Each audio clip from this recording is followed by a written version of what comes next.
अब तो मेरे पिया की दया ना समावे इंड। श्री प्राणनाथ प्यारे की जय। चर्चा प्रारंभ होत है, सुनो साथ चित दे। भजो राज श्यामा श्री प्राणनाथ, सखी जीवन हमारो ए। श्री महामति कहे साथ जी, भया चर्चा का बखत। अब तुम सुनियो चित दे, लाल आगे आए बैठे इन तखत। लाल आगे आए बैठे इन तखत। श्री भागवत शास्त्र की सब खुल गई नजर। विवेक सारी वस्तु को हो गई आत्म फजर।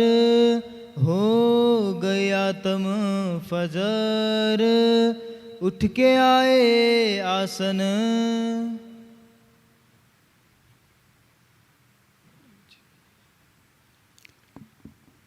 अक्षरातीत धामधनी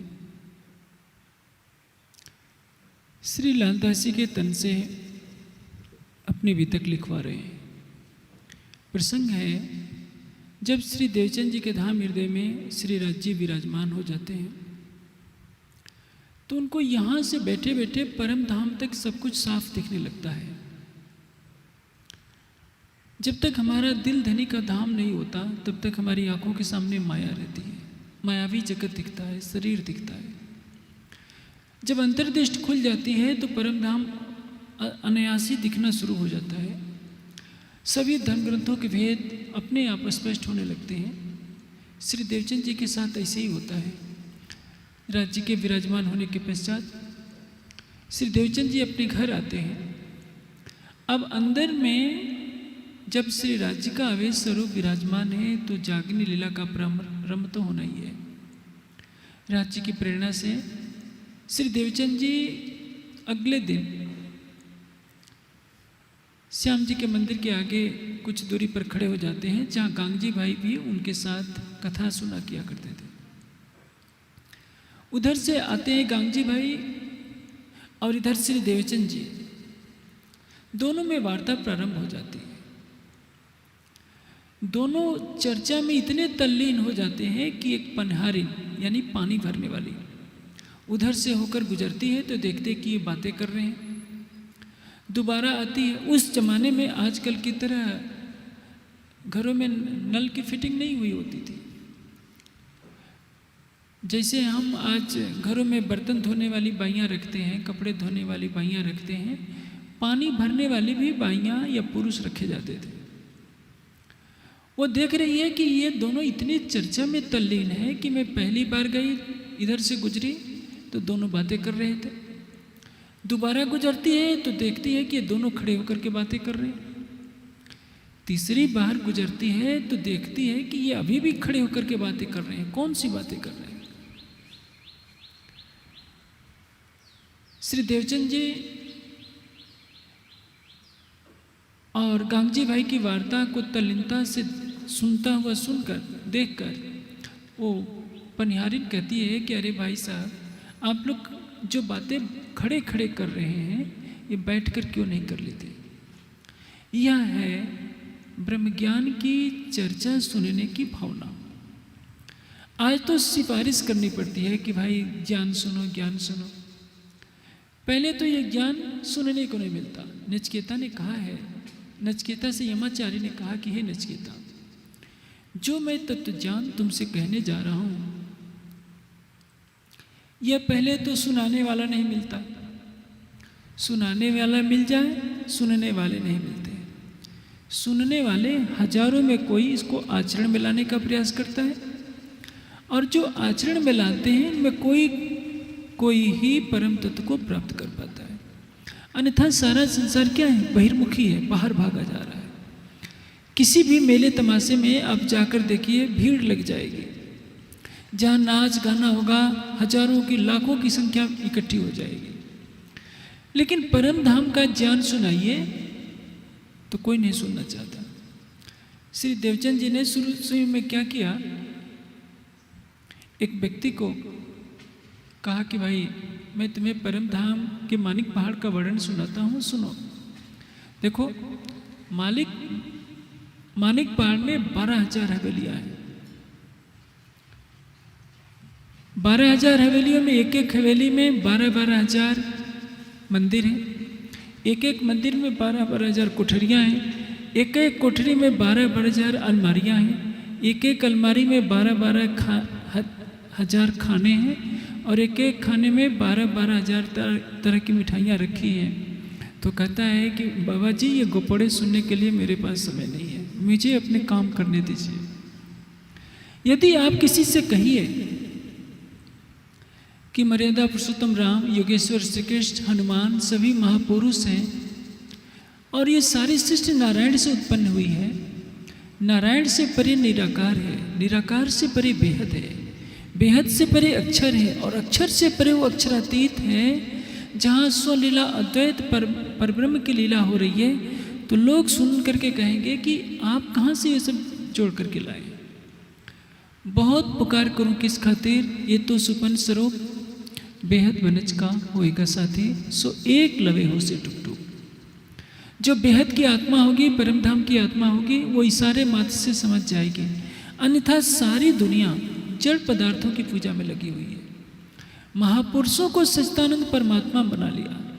जो सच्चिदानंद परमात्मा है, जिसका कभी जन्म नहीं होता, जिसका कभी मरण नहीं होता, जिसके बाल बच्चे नहीं होते, वो तो क्षर अक्षर से परे अक्षरातीत है, लेकिन दुनिया उसको नहीं जानती। आप जहाँ भी जाइएगा, किसकी कथा होती है? रामायण की या भागवत की या शिव पुराण की कथा होगी। किससे कहानियाँ हो रही हैं, लोग नाच रहे हैं, कूद रहे हैं, खा रहे हैं, पी रहे हैं। परमात्मा कौन है? परमात्मा कहाँ है? कैसा है? हम कौन है? आए कहाँ से हैं? शरीर और संसार को छोड़ने के पश्चात हमें जाना कहाँ है? इन प्रश्नों का उत्तर कौन पाना चाहता है? किसको तड़प लगती है कि हमें परमात्मा का साक्षात्कार हो जाए, हमारी आत्मा भव सागर से पार हो जाए। इसलिए यह संसार जो जीवों का समूह है, माया से उत्पन्न हुआ है। स्वर्ग और वैकुंठ को पाने के बाद सोचता है कि यही सब कुछ है।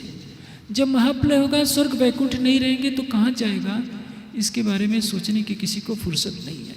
ये तो दुनिया तो इतनी सोचती है कि मिठाई का पैकेट ले जाओ, हनुमान जी के मंदिर में चढ़ा दो, करोड़पति बन जाओ, बस और क्या लेना देना। या दुर्गा जी को खुश कर लो, काली माता को खुश कर लो, लेकिन आत्मा क्या है, परमात्मा क्या है, इस पर कोई बिरला ही सोचना चाहता है। अब श्री देवचंद जी गांगजी भाई से प्रश्न करते हैं कि गांगजी भाई, इतने साल से तुम भी भागवत सुन रहे हो, यह तो बताओ। कांजी भट्ट वर्णन करते हैं कि 14 लोकों का ब्रह्मांड है, अष्टावरण का भी वर्णन करते हैं, और ये भी बताते हैं कि महाप्रलय में सब कुछ नष्ट हो जाता है। जब सब कुछ नष्ट हो जाता है तो 14 लोक भी नष्ट हो जाना चाहिए, और 14 लोकों के अंदर वैकुंठ लोक भी नष्ट होना चाहिए। फिर वैकुंठ निराकार से आगे का ज्ञान तो वो देते नहीं है। जब सुनी पार की बान, तब भई धनी की पहचान। जब देवचंद जी के मुख से ऐसा अलौकिक ज्ञान सुनते हैं गांगजी भाई, तो उनको पहचान हो जाती है कि देवचंद जी तो मेरे बाद आए हैं। देवचंद जी से पहले मैं कांजी भट्ट से भागवत की कथा सुनते ही आ रहा हूँ, लेकिन ये जो प्रश्न बार बार मुझसे देवचंद जी करते हैं, लगता है कि ये ज्ञान तो कांजी भट्ट के पास भी नहीं है। इनके अंदर कोई अलौकिक स्वरूप है जो ये अलौकिक ज्ञान की बातें कह रहा है। अब जैसे जैसे पात्र देखते गए, देवचंद जी गांगजी भाई को अपना सारा भेद बताते गए। कैसे अमरकोट में उनका जन्म हुआ, बारात के पीछे पीछे जाते समय कैसे उनको राज्य ने पहली बार दर्शन दिया, भोजनगर में चितवनी में दोबारा दर्शन हुआ, और तीसरी बार इसी नौतनपुरी में श्याम जी के मंदिर में कैसे राज्य ने दर्शन दिया, उनके धाम हृदय बैठे। जब पात्र देखा तब वो बताया। संसार में हर कोई पात्र नहीं बनता।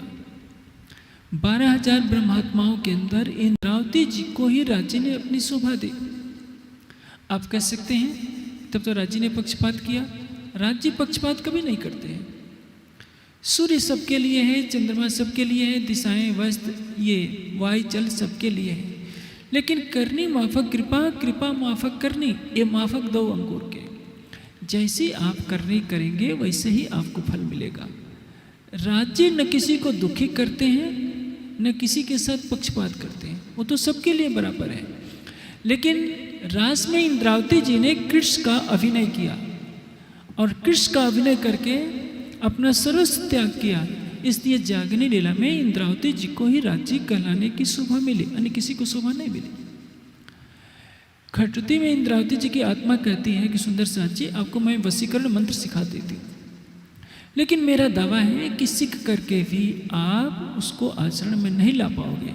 मैंने राज्य को प्रेम के पिंजरे में तोता बना कर रखा है, लेकिन आप नहीं ला पाओगे, चुनौती देकर कहती है। और बात भी सही है। 400 वर्ष बीतने वाले हैं श्री महाराज जी के तन को इस संसार में प्रकट हुए। 400 साल में ऐसा कोई व्यक्तित्व नहीं हुआ जो श्री महाराज के जीव की बराबरी कर सके। जो हफ्से में उन्होंने विरह किया, 6 महीने में राज्य को अपने धाम हृदय में बसा लिया, कौन करता है?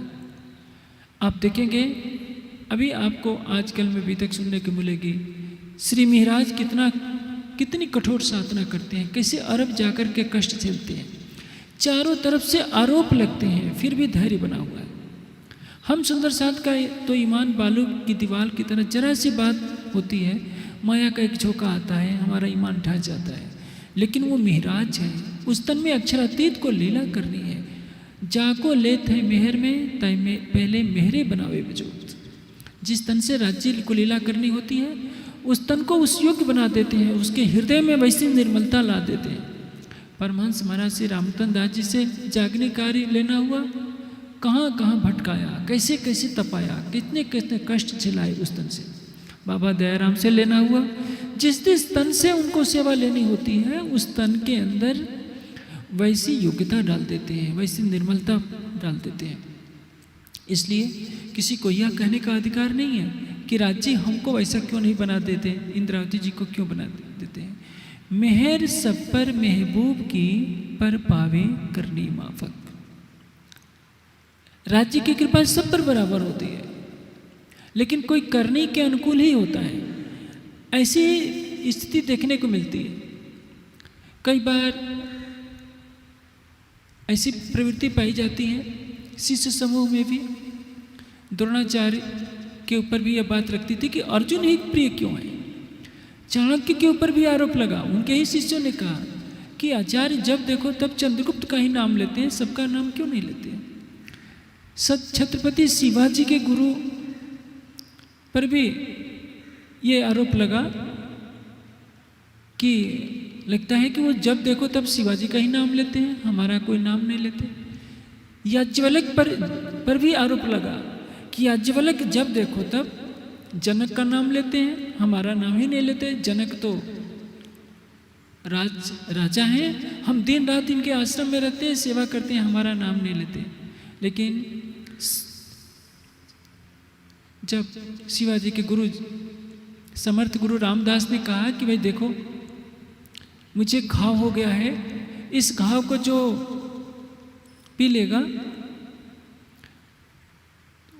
वो तो मर जाएगा, लेकिन मैं बच जाऊंगा। कोई नहीं आया, सारे शिष्य किनारे हो गए। शिवाजी को आवाज़ दी गई, शिवाजी भागे हुए आए, कहा कि गुरुदेव कहाँ है फोड़ा।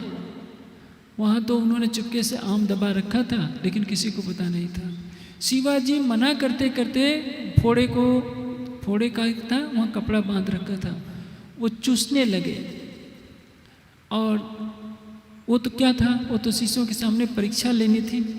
सारे शिष्यों ने देखा कि हम तो दिन रात भले ही पाँव दबाते हों, जब परीक्षा के समय आया तो सारे भाग गए, शिवाजी उस परीक्षा में पास हुए। उसके बाद समर्थ गुरु रामदास ने कहा कि शिवा, मेरा आदेश है, जाओ सिंघनी का दूध लाओ। सिंघनी का दूध धोना कितना कठिन होता है, सीधे मृत्यु को निमंत्रण देना होता है।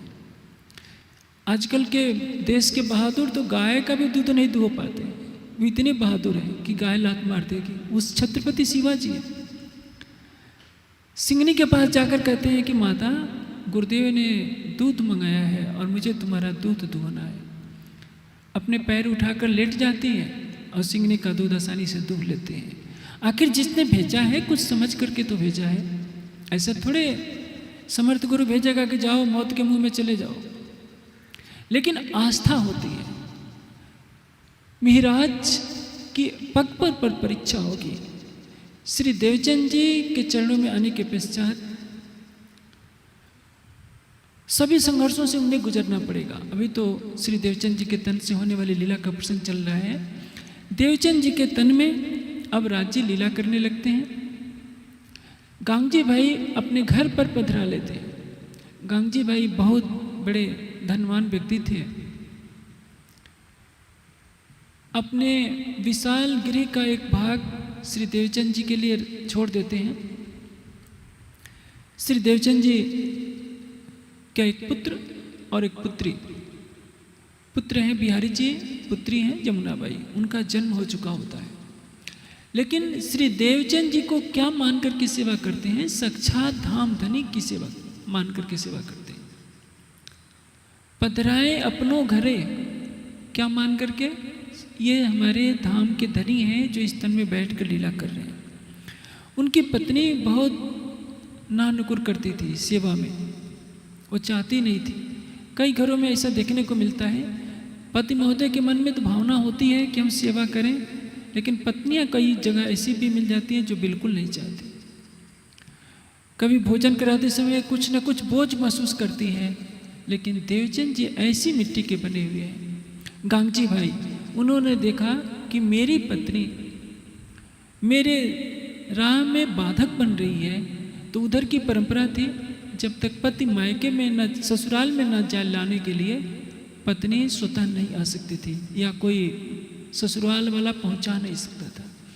किसी बहाने से अपनी पत्नी को भेज दिया कि यह काम है, और दोबारा जीवन में लेने के लिए नहीं गए कि भले ही पत्नी छूट जाए, सतगुरु महाराज की सेवा नहीं छूटनी चाहिए। यह है निष्ठा। गांगजी भाई ने वो कर कर दिखाया। एक तरफ माया के रूप में पत्नी खड़ी है, दूसरी तरफ सतगुरु महाराज की सेवा खड़ी है।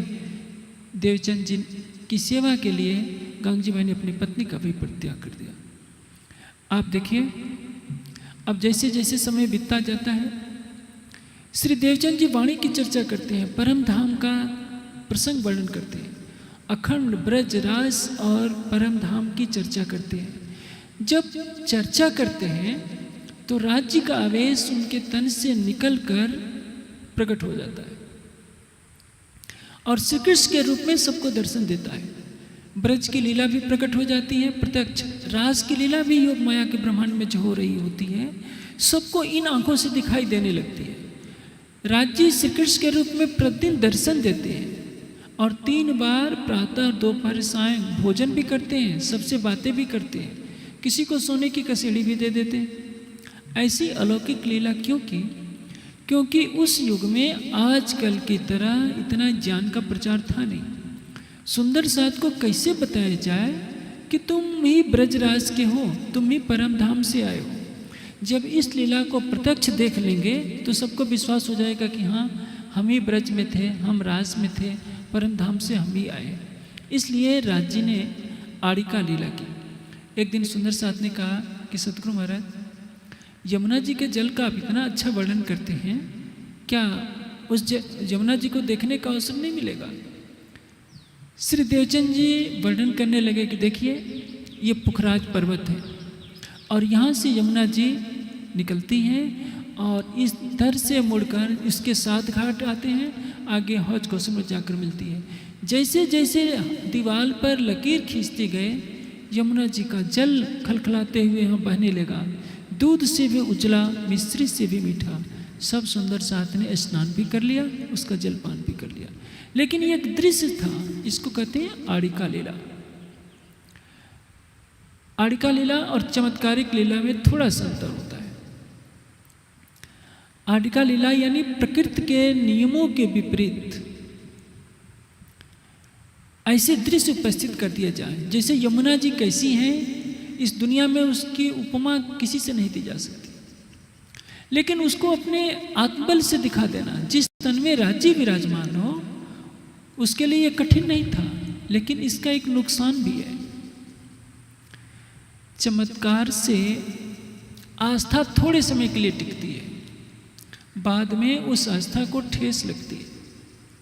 जैसे कोई यहाँ चमत्कार दिखाने वाला आ जाए, नदी पर, ये यमुना नदी है, उस पर खड़ाऊ पहन करके चल दे, पूरा सरसावा, पूरा यमुना नगर उसके चरणों में आ जाएगा, एक दिन की देर नहीं लगेगी। किस लिए? हर कोई करोड़पति बनना चाहेगा।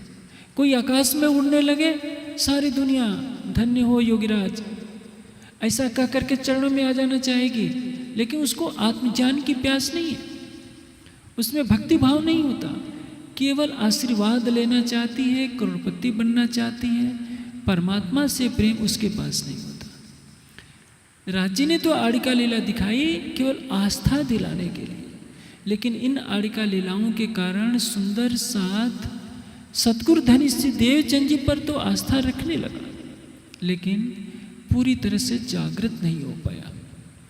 ब्रज रास और धाम की सुधति पर जागने की सुध न आए। जागने कब होगे?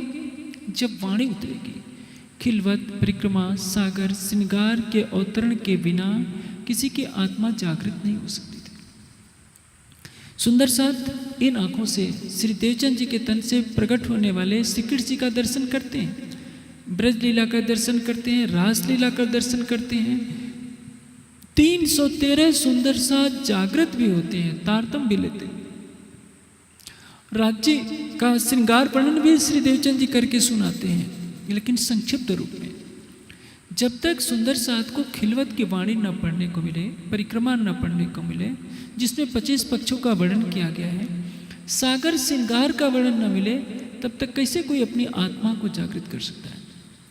आज तो समाज में एक बहुत बड़ी भ्रांति फैल गई है। कोई व्यक्ति जाता है, 100 को तारतम दे आता है। तारतम भी देना कैसे? कान में फूंक मार देते हैं और गले में लकड़ी की माला पहना देते हैं, कहते हैं कि हमने 100 की आत्मा जागृत कर दी। यदि गले में लकड़ी बांधने से आत्मा जागृत हो जाएगी, तो सिर पर तुलसी का गट्ठर बांध देने से क्या होगा? ऐसा नहीं है।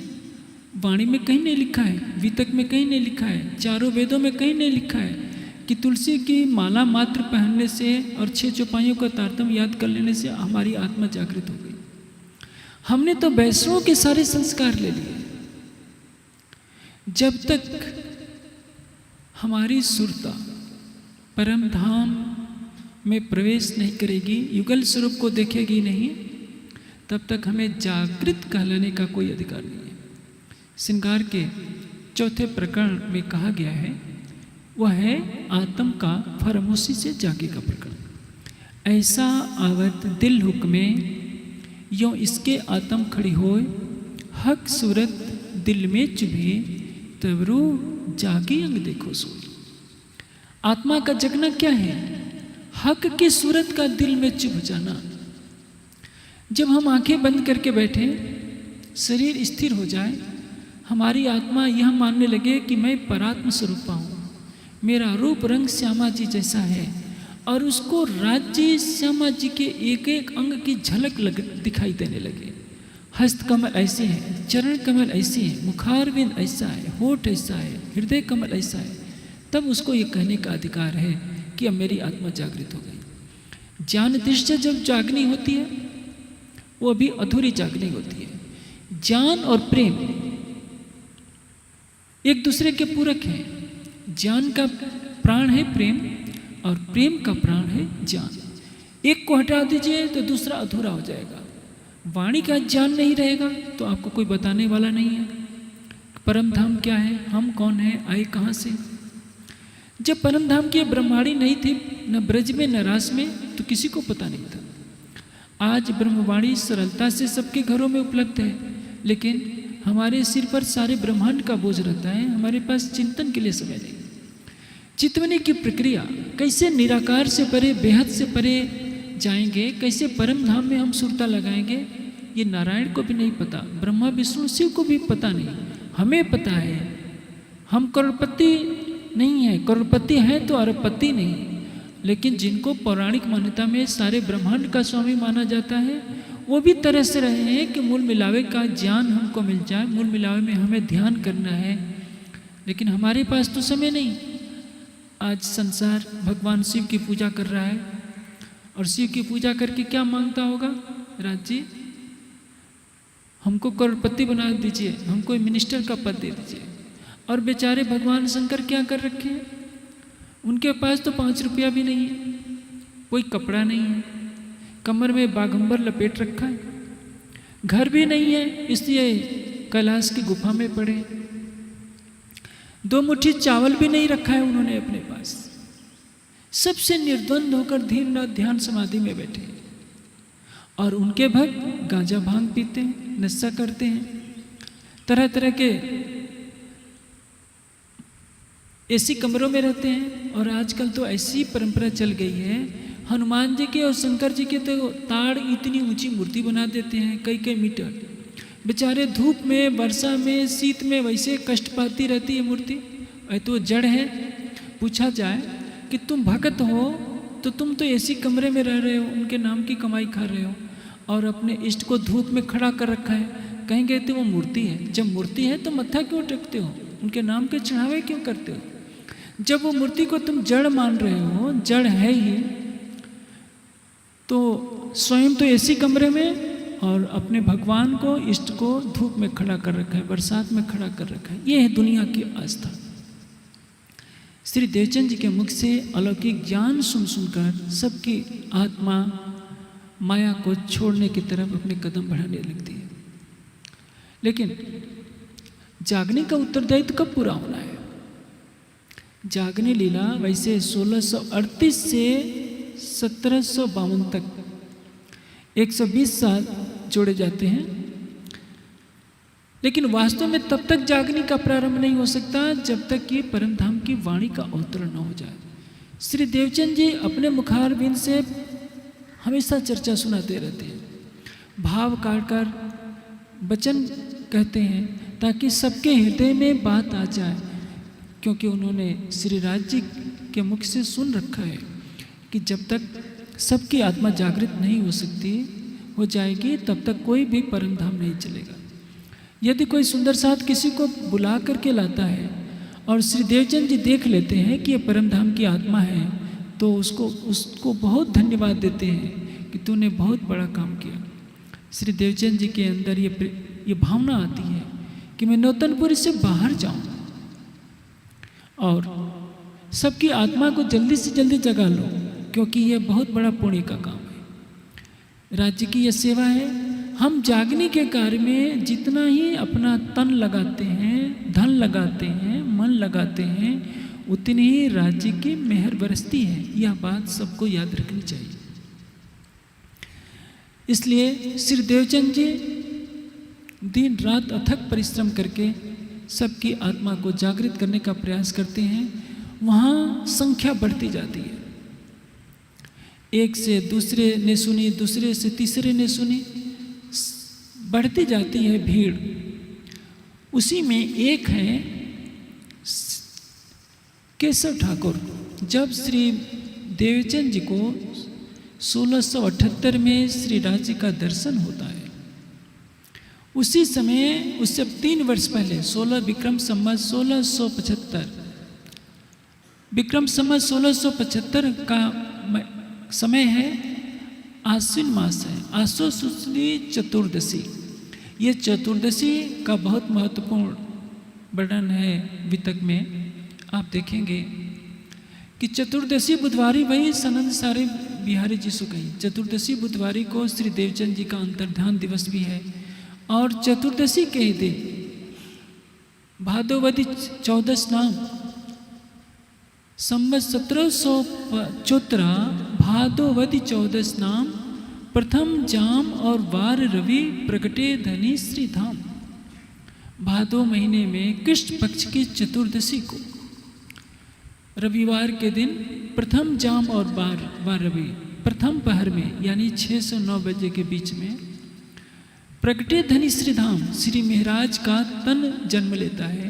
उसमें इंद्रावती की आत्मा प्रवेश करती है और जिसमें कालांतर में विक्रम संवत 1715 में श्री राज जी ने आवेश स्वरूप से विराजमान होकर के लीला की। प्रगटे धनी श्री धाम राज्य उस दिन नहीं प्रकट गए, उस दिन तो श्री महाराज का जन्म होता है जिसमें राज्य ने विराजमान होकर के भविष्य में लीला करनी। केशव ठाकुर लोहाड़ा छत्री थे। यह घटनाक्रम ऐसा है, कन्नौज के राजा जयचंद के समय में कुछ ऐसे छत्री थे जो वेद शास्त्र का पठन पाठन किया करते थे। राजा जयचंद ने अपने राज्य से कुछ ब्राह्मणों को बहिष्कृत कर दिया था क्रोध में आकर, तो कोई भी ब्राह्मण उनका यज्ञ कार्य नहीं करवाता था। जयचंद ने अपने उन क्षत्रियों से कहा कि तुम हमारा यह कार्य करवा दो। उन्होंने मना कर दिया कि यह कार्य ब्राह्मणों का हम नहीं करवाएंगे। जयचंद को क्रोध आ गया और उन्होंने उनको राज्य से बाहर निकाल दिया। यही परिवार जाकर गुजरात में हलार देश में उन्होंने अपना एक किला बनाया जो लोहे का बना हुआ था शत्रुओं से रक्षा के लिए। इसलिए इस वंश को लोहाड़ा छत्री कहते हैं। श्री महाराज उसी वंश के थे, यानी सूर्यवंशी। जो पुराण संहिता में लिखा है, सुंदरी च इंदिरा नामाभ्याम चंद्र सूर्यो माया अंधकार विनाशाया प्रतिबुद्धे भविष्यतः कलयुगे। सुंदरी और इंदिरा परम धाम की दो आत्माएं सूर्य और चंद्र नाम वाले दो तनों में अवतरित होंगी और इस महाराज के तन में वही मरु राजा का जीव है। केशव राय उनके पिता हैं, माता जी हैं धनबाई। 5 भाई हैं। पहला भाई है हरिवंश, दूसरा है श्यामल जी, तीसरे हैं गोवर्धन, चौथे हैं महाराज और 5वें हैं उद्धव ठाकुर। ये परिवार भी रहता है। केशव राय क्या है, वहाँ के नौतनपुरी जो राज्य के राजा के मंत्री हैं और महाराज उनके चौथे पुत्र, 5वें पुत्र हैं उद्धव। इस समय जब श्री देवचंद जी के मुखारबिंद से वाणी चर्चा का प्रवाह चल रहा होता है तो हरिवंश की पत्नी थी मेघबाई। मेघबाई की भतीजी है अजबाई और अजबाई का विवाह होता है गांगजी भाई के बेटे श्याम जी के साथ।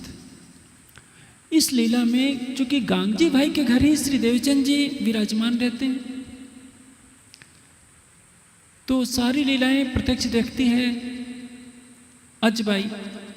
अजबाई आकर अपनी बुआ मेघबाई के यहाँ कहती है कि बुआ हमारे घर साक्षात श्री कृष्ण जी प्रकट होते हैं, प्रतिदिन भोजन करते हैं, सबसे बातचीत भी करते हैं, सोने की कसेड़ी भी एक सुंदर साथ को दे दे।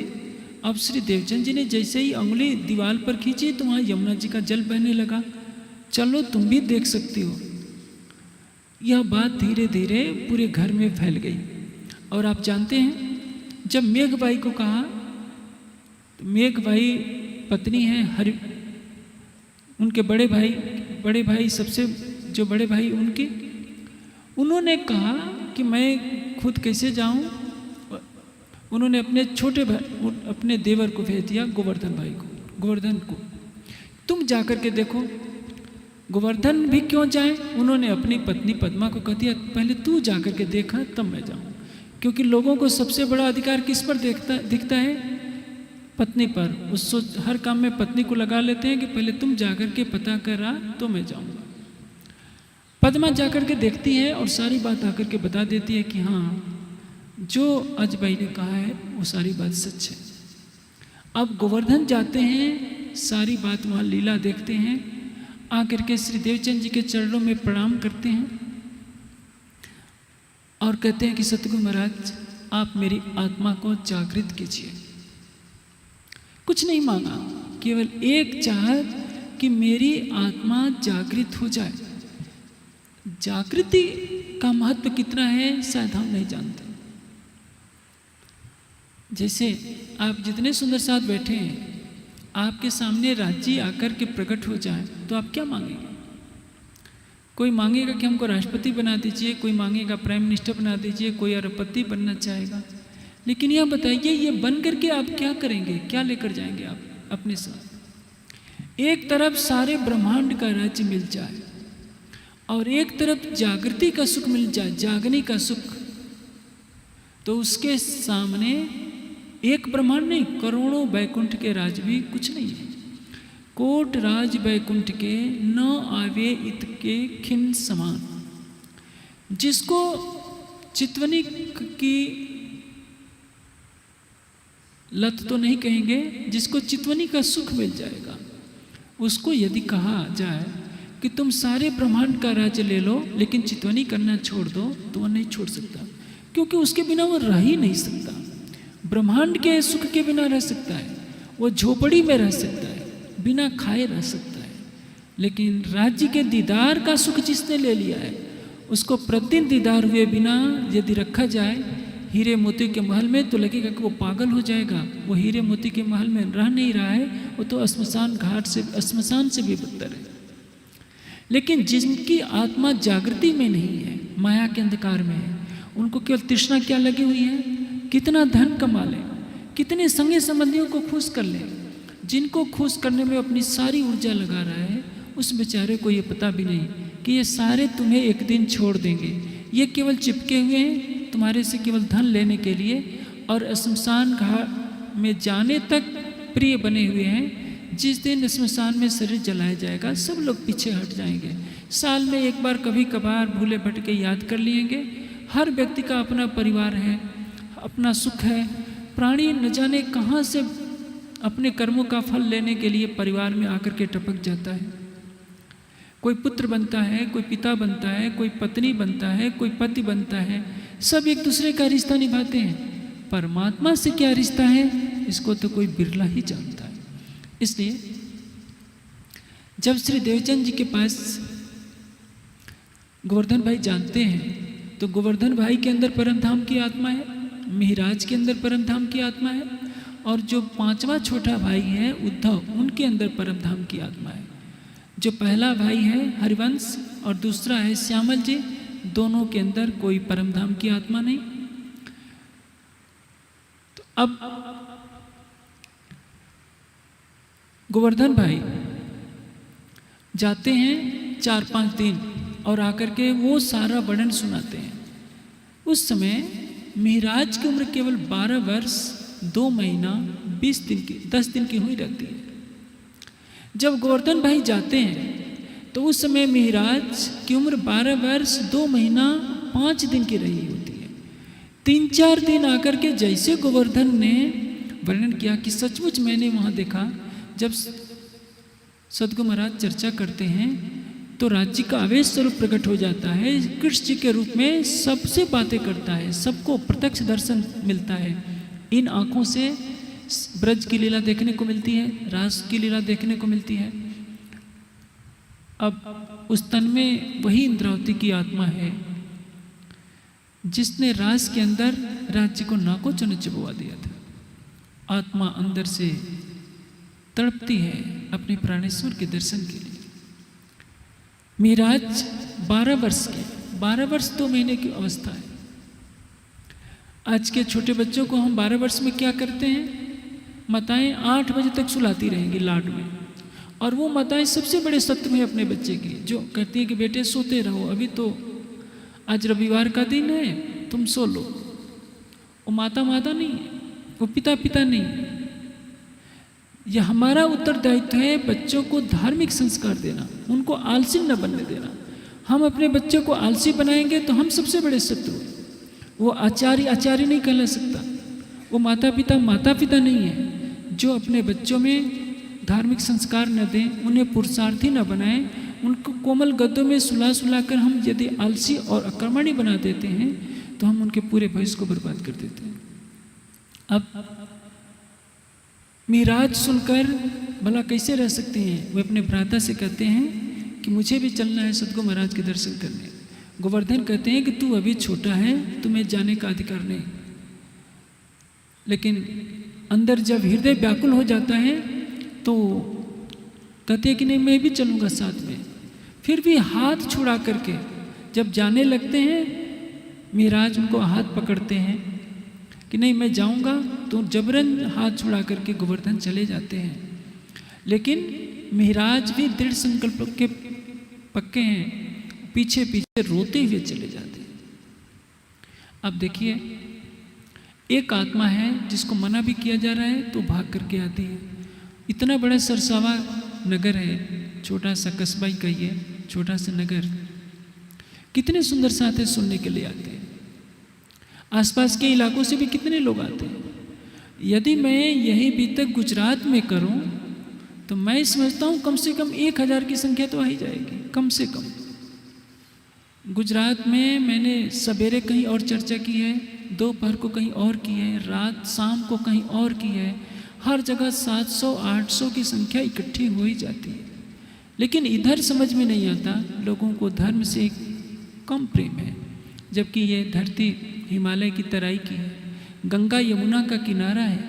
फिर भी आज समय के प्रवाह में धर्म का प्रचार न होने से इतने माया ने असर कर डाला है कि यहाँ के लोगों में धर्म के प्रति भावना कम रह गई है।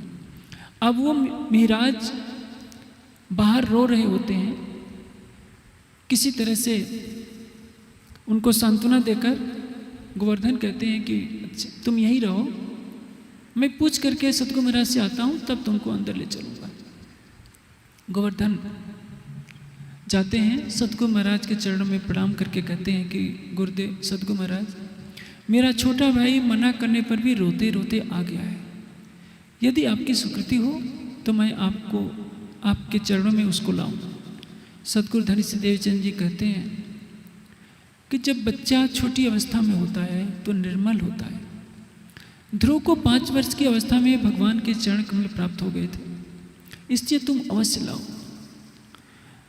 जैसे ही महाराज सतगुरु धनी सिंह देवचंद जी के सामने जाते हैं, देवचंद जी देखते ही पहचान जाते हैं, अरे यह तो इंद्रावती की आत्मा है, इसी के तन से तो सारा काम होना है आगे आने वाले समय में।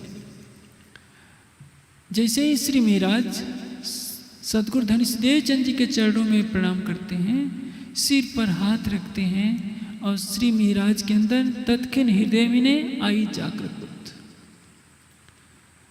सतगुरु धनी सिंह देवचंद जी के सिर पर हाथ रखते ही महाराज के हृदय में जागृत बुद्धि पृष्ठ हो जाती है, उनकी आत्मा जागृत की तरफ कदम बढ़ा देती है। इस बीच में घटना होती है। एक साथ जब जानते हैं धर्म का प्रचार होता है तो उसमें बाधाएं भी होती हैं। गांगजी भाई के यहाँ जब चर्चा चलने लगती है तो एक दो नहीं, काफ़ी संख्या में सैकड़ों लोग उनके यहाँ आने लगते हैं। गांगजी भाई का हृदय बहुत विशाल है, जितने सुंदर साथ आते हैं कुछ न कुछ तो जलपान उनको कराना ही पड़ता होगा। बहुत धनवान है, फिर भी वो हिम्मत नहीं हारते हैं कितने भी खर्च हो। लेकिन चुगलखोरी भी हर जगह होती है। एक चुगलखोर ने चुगली कर दी कि ये जो देवचंद जी हैं उनके यहाँ स्त्री और पुरुष एक साथ बैठा करते हैं। भाई एक साथ बैठा करते हैं तो क्या करते हैं ये तो उसने बताया नहीं, गलत भावना से कह दिया कोतवाल से। कोतवाल जानते हैं, वो तो बिना सोचे समझे उन्होंने 2 पुलिस वालों को, पहरेदारों को कह दिया कि जाकर के जांच करो कि क्या हो रहा है वहाँ। रात्रि का समय है, कथा चर्चा चल रही होती है। एक जो पहरेदार है उसको दिख रहा है कि जिस घर के पास उसको भेजा गया है वहाँ दीपक जल रहा है। जैसे जैसे वो चलता जाता है उसको लगता है कि दीपक का तो पास मिल ही नहीं रहा है, और वो 12 कोस आगे चला जाता है, वहाँ जहाँ मोहबर जी का गांव है। धरोल के उधर ये नौतनपुरी से आगे मोहबर जी के गांव में, जब वहाँ एक पानी भरने वाली महिला से पूछता है कि ये कौन सा गांव है, तो उसने कहा कि तुम लगता है नशे में हो क्या, ये मोहबर जी का गांव है। उसको गुस्सा लगता है कि मैं कहाँ आ गया। और दूसरा, एक कुएं के किनारे एक पूरी रात परिक्रमा देता रहा। वो सोचता है कि देवचंद जी का घर तो यहाँ होगा और मैं चलूँ स्त्री पुरुषों को एक साथ पकड़ लूँ कि ये रात के समय अकेले वहाँ बैठकर क्या कर रहे हैं इतने लोग। परिणाम यह होता है कि वो जब सवेरा होता है दिखाई देता है उसको कि मैं तो कुएं की मुंडेर के चारों तरफ परिक्रमा कर रहा था, यदि मेरा पैर कुएं में फिसल जाता तो मैं इस दुनिया से चला जाता। दोनों मिलकर के आते हैं और कहते हैं कि जिसने चुगली की थी यदि वह मिल जाए तो हम तलवार से उसकी गर्दन काट दें। ऐसी ऐसी अनेकों चमत्कारिक लीलाएं नौतनपुरी में हुई, लेकिन कोई भी पहचान नहीं पाया। कौन पहचानेगा? जो परमधाम की आत्मा होगी। श्री देवचंद जी के पास सुनने के लिए तो सभी आते हैं, चमत्कारिक लीलाएं देखकर चले जाते हैं, लेकिन देवचंद जी तारतम किसको देते हैं? जो परमधाम की आत्मा होती है। 313 आत्माओं को वो तारतम देते हैं, लेकिन कोई भी जागृत क्यों नहीं हो पाता? क्योंकि परम धाम की वाणी के आए बिना कोई भी जागृत नहीं हो सकता। हर परमहंस ने किसी न किसी रूप में वाणी का प्रकाश किया है। परमहंस महाराज श्री रामतन दास जी के तन से भी बहुत सी आड़िका लीलाएं हुई। सुंदर साथ उन लीलाओं को याद तो करता है, लेकिन परमहंस महाराज श्री रामतन दास जी के बताए हुए रास्ते पर नहीं चलता। वे वाणी को खान देश से लेकर अपने सदगुरु के स्थान से लेकर सिर पर रखकर पैदल चल करके शेरपुर तक आए थे, यह दर्शाने के लिए कि वाणी का कितना सम्मान करना चाहिए। और गांव वालों से कहा कि गांव वालों, हम तुम्हारे लिए परमात्मा लेकर आए। लेकिन जैसा उनके अनुयायियों में वाणी के लिए अगाध प्रेम होना चाहिए, वाणी के चिंतन को फैलाने की प्रवृत्ति होनी चाहिए, वो नहीं हो पाई। एक साईं बाबा ने कैसे कैसे झूठे चमत्कार भी दिखा दिए। सीरियल ऐसा चल गया कि साईं बाबा के नाम पर पूरा हिंदुस्तान पागल हुआ पड़ा है।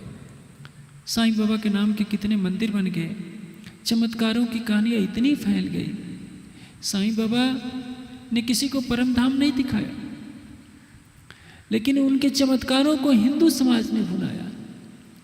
हमने न तो श्री देवचंद जी की महिमा को फैलाया, न प्राणनाथ जी की महिमा को फैलाया, न परमहंस महाराज श्री रामतन दास जी को फैलाया, क्योंकि हम लक्ष्य से ही भटक गए।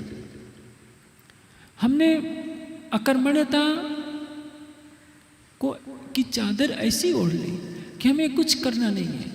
अकर्मण्यता और राग द्वेष के बंधन में हम इतने फंस गए कि जो कार्य हमें करना चाहिए था हमने नहीं किया। परिणाम आज सारा देश क्या परमहंस महाराज श्री रामतन दास जी को जानता है? क्या देवचंद जी को जानता है? या प्राणनाथ जी को जानता है? लेकिन साईं बाबा को सभी लोग जानते हैं। साईं बाबा ने नहीं बताया परमात्मा कौन है, परम धाम क्या है, कैसे दर्शन होता है। परमहंस महाराज श्री रामतन दास जी ने तो एक थानेदार को कहा कि बोल तुझे क्या दिखाऊं, फूल बाग देखेगा कि नूर बाग देखेगा? साईं बाबा तो ऐसा नहीं करा सके।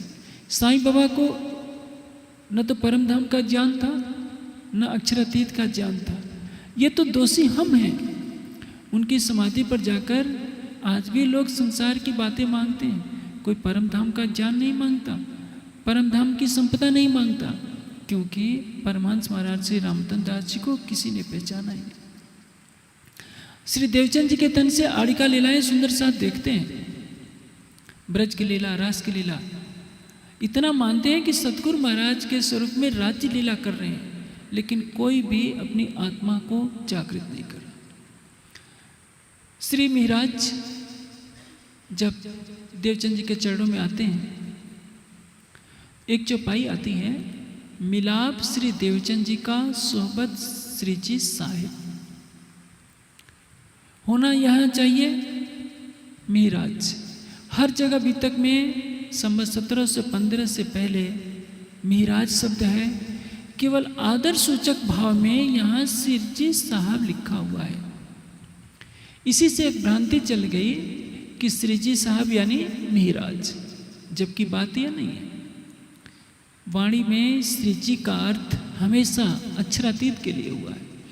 3 बार तारतम वाणी में श्रीजी शब्द आया है, 1 बार प्रकाश गुजराती में लई तारतम अजवानुसार वली श्रीजी अव्या आबार, 1 बार सटृति में श्रीजीना में वचन विचारिया नीतिलिधि वचनों निसार। यहाँ श्रीजी किसको कहा गया है? सतगुरु धनीश देवचंद जी को। आगे कीर्तन में आता है, श्री श्री जी ने चरण पसाए जसिया हम ची गाए, थोड़े दिन में 14 लोगों आनित प्रगटे धाए। श्री श्री जी ने चरण पसाए, यहाँ श्री जी किसको कहा गया है? अक्षरातीत श्री राज जी को। जैसे भारत के प्रथम राष्ट्रपति राजेंद्र बाबू का जन्म बिहार में हुआ था, हम कह सकते हैं। राजेंद्र बाबू राष्ट्रपति बने 1950 के बाद, लेकिन जब वो पैदा हुए तभी वो राष्ट्रपति नहीं बन गए थे। आदर सूचक भाव में ये कहा जाता है कि भारत के प्रथम प्रधानमंत्री जवाहरलाल नेहरू इलाहाबाद में पैदा हुए थे। प्रधानमंत्री पैदा नहीं हुए थे, उस समय जवाहरलाल पैदा हुए थे, प्रधानमंत्री तो बाद में बने। लेकिन आदर सूचक भाव में यह जब व्यक्त किया जाता है तो सामान्य जनसमूह उस शाब्दिक भावना को लेकर प्रयोग करने लगता है, इसी से विकृति फैल जाती है। यहाँ भी वही हुआ है। श्री लालदास जी की कलम है, राज्य लिखवा रहे हैं, लेकिन श्री राज्य के हृदय में तो मिहिराज ही के तन में राज्य बैठे हैं, इसलिए उन्होंने आदर सूचक शब्दावली का प्रयोग किया है। मिलाप श्री देवचंद जी का सोहबत श्री जी साहब, यानी श्री देवचंद जी का और श्री जी का मिलाप कब होता है? हुआ क्या? मिलाप श्री देवचंद जी का श्री मिहराज से होता है। पूरी वाणी में एक यही स्थान है जहाँ से समाज में शाब्दिक अर्थ लेने से भटकाव शुरू होता है और निज नाम श्री जी साहब जी के विरोध का एक बहाना मिल जाता है। वास्तव में श्री जी किसी व्यक्ति को नहीं कहते हैं। श्री जी का अर्थ श्री राज, श्री जी का अर्थ श्री प्राणनाथ, श्री जी का अर्थ धामधनी। तारतम वाणी में यही निर्देशित किया गया है और इसे ही सबको मानना चाहिए। अन्यथा प्रगटे धनी श्री धाम, प्रथम जाम और वार रवि प्रगटे धनी श्री धाम, तो क्या राज्य उसी दिन प्रकट हो गए क्या? उस समय तो संवत 1675 में रविवार के दिन भादवती चतुर्दशी को, कृष्ण पक्ष की चतुर्दशी को मिहिराज का जन्म होता है। जन्म होने के बाद इंद्रावती की आत्मा प्रवेश करती है उस दिन, और क्योंकि इंद्रावती की आत्मा गर्भ में नहीं जा सकती, जब जीव का जन्म हो जाएगा, शरीर गर्भ से बाहर आएगा, तभी इंद्रावती जी की आत्मा प्रविष्ट हो सकती है और उसके पश्चात ही आवेश स्वरूप से राज्य हफ्से में विराजमान होकर लीला करेंगे। या विक्रम संवत 1712 में श्री देवचंद जी के अंतर्धान होने के पश्चात उनके धाम हृदय में विराजमान होकर के लीला करेंगे। इसके पहले उनको केवल मिहिराज कहा जाएगा, उनको श्री जी साहब नहीं कहा जा सकता, या धामधनी या राज्य नहीं कहा जा सकता। एक दिन श्री देवचंद जी ने खोजी बाई, जिसके अंदर रई बाई की आत्मा थी, तारतम दिया। सब्जी बेचने वाली थी, छोटे मोटे काम करती थी। मिहिराज ने पूछा कि सतगुरु महाराज, क्या मुसलमानों में भी कोई आत्मा है? देवचंद जी कहते हैं कि कहीं कहीं इनमें है। मैंने कुरान को देखने का प्रयास किया, लेकिन कर्मकांड के प्रभाव के कारण उस युग में ऐसा था कि कोई हिंदू कुरान का ग्रंथ पढ़ ले तो हिंदू समाज आपत्ति करता था और मुस्लिम अपने ग्रंथों को छूने भी नहीं देते थे। देवचंद जी ने कहा कि कहीं कहीं इनमें कोई आत्मा है, अन्यथा इनमें बहुत कम आत्मा है।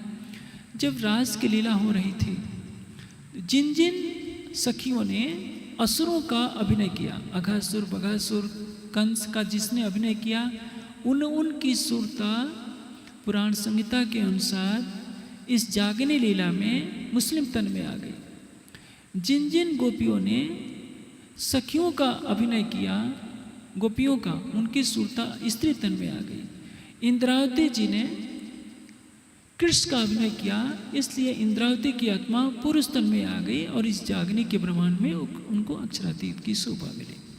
जिसके मन में जैसी भावना थी उसके अनुसार राज्य ने उनको जागने के खेल में अभिनय का पात्र दिया। हमारे साथ भी ऐसे ही होता है। जाको दिल जिन भात सो तासो मिले तिनविध, मन चाहिया स्वरूप हो के कार्य किए सब सिद्ध। आप राज्य के मंदिर में जाएंगे, मत्था टेकेंगे, कहेंगे राज्य हमको करोड़पति बना दीजिए, तो राज्य क्या करेंगे? परमहंस महाराज श्री रामतन दास जी ने एक बार कहा कि कोई मेरे पास राज्य के लिए नहीं आता, सबके सब माया के लिए आते हैं। बनारसी बहन जी बार बार जिद करती थी कि महाराज जी आप इनको परम धाम क्यों नहीं दिखा देते। महाराज जी ने बनारसी बहन से कहा कि देखो आज सबको लाइन में खड़ा कर दो और आज जो मांगेगा मैं वो सब देने के लिए तैयार हूँ। अब बनारसी बहन जी को पास बैठा लिया। कोई आता है कहता है कि महाराज जी मेरी बहू मेरे से नाराज रहती है, कोई कहता है कि मेरे बेटे की नौकरी नहीं लगी, कोई कहता है कि मेरा अभी पोता नहीं हुआ। एक ने भी नहीं कहा कि महाराज जी हमको परम धाम दिखा दीजिए, राज्य के बारे में बता दीजिए, हमारी आत्मा को जागृत कर दीजिए। जब सारी पंक्ति समाप्त हो गई तो महाराज जी ने हंसते हुए बनारसी बहन जी से कहा, देखा तूने इतने लोग थे, इतने सुंदर साथ, क्या किसी को राज्य की चाहत है? राज्य भी सारी लीला देख रहे हैं कि 40 लाख की संख्या में कितने सुंदर साथ हैं जो उनसे प्रेम करते हैं, केवल उनको चाहते हैं। जब मेहराज श्री देवचंद जी के चरणों में आए तो संकेत रूप में सब कुछ उन्होंने बता दिया कि मेहराज आने वाले समय में तुम्हारे तन से परम धाम की वाणी उतरेगी, तुम परम धाम की आत्माओं को जागृत करोगे, विद्या अभिनंद बुद्ध निष्कलंक स्वरूप की शोभा तुम्हें मिलेगी, तुमको मूल स्वरूप अपनी सारी शोभा देंगे, लेकिन यह समय समय पर होता जाएगा, अभी नहीं। अब मेहराज और गोवर्धन में अटूट प्रेम है। दोनों भाई साथ साथ आते जाते हैं। दो नाते हैं, परम धाम का भी नाता, दोनों के अंदर परम धाम की आत्मा है और दोनों संगे भाई भी है। साथ साथ आना, साथ साथ भोजन करना, साथ साथ चर्चा सुनने जाना। प्रेम इतना गहरा जाता है कि दोनों एक दूसरे के बिना कहीं रहते नहीं। एक दिन चर्चा सुन करके आ रहे होते हैं तो बड़ा भाई तो चला गया था हरिवंश ठाकुर बाहर दूसरे प्रदेश में किसी व्यवसाय के कार्य से। जो मझला भाई था श्यामल जी, कोरा से कोरा जीव हैं, हृदय में कठोरता की भावना है। देखा कि ये दोनों तो बाबा जी बन गए, घर का सारा काम मुझे ही करना पड़ता है। देर से दोनों भाई आए तो उन्होंने क्रोध में बहुत अधिक फटकार लगा दी कि सारा घर का काम मुझे ही करना पड़ता है, तुम दोनों बाबा जी अभी बन गए हो, केवल भोजन के समय आते हो और सवेरे भोजन करके निकल जाते हो, सारा काम तो मुझे करना पड़ता है। तुम जिनकी कथा सुनने जाते हो, जिनसे उनको यानी सतगुरु धनी श्री देवचंद जी को और गांगजी भाई को, दोनों को मैं पिताजी से कह करके इस नगर से बाहर निकलवा दूंगा, तब मैं देखूंगा तुम कैसी कथा सुनते हो। यह बात सुनते हैं दोनों भाई क्रोध से तमतमा उठे और अपने संगे भाई को मारने के लिए दौड़ पड़े। लेकिन बीच में उनकी माता धनबाई जी आ गई, जिससे कि श्यामल जी की रक्षा हो सकी।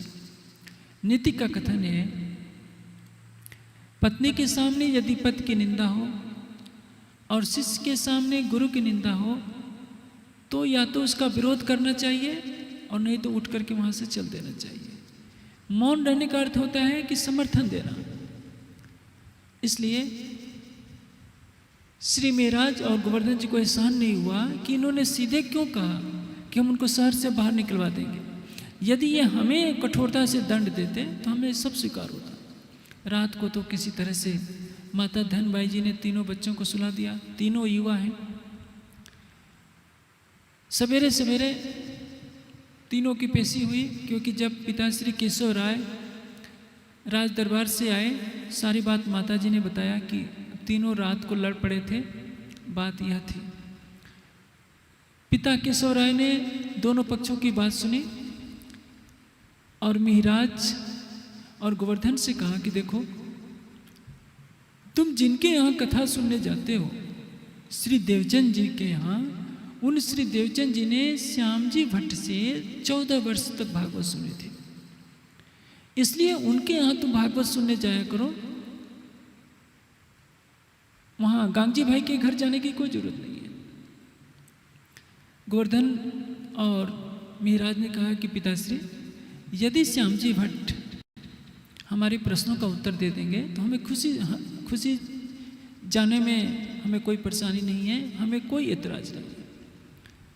अब पिता केशव राय अपने दोनों बच्चों को लेकर के जाते हैं श्याम जी भट्ट के यहाँ, कथा हो रही होती है। जब कथा पूरी हो जाती है तो कांजी भट्ट से पिता केशव राय कहते हैं कि भट्ट जी, मेरे दोनों पुत्र यहाँ आए हैं और आपसे कुछ प्रश्न करना चाहते हैं।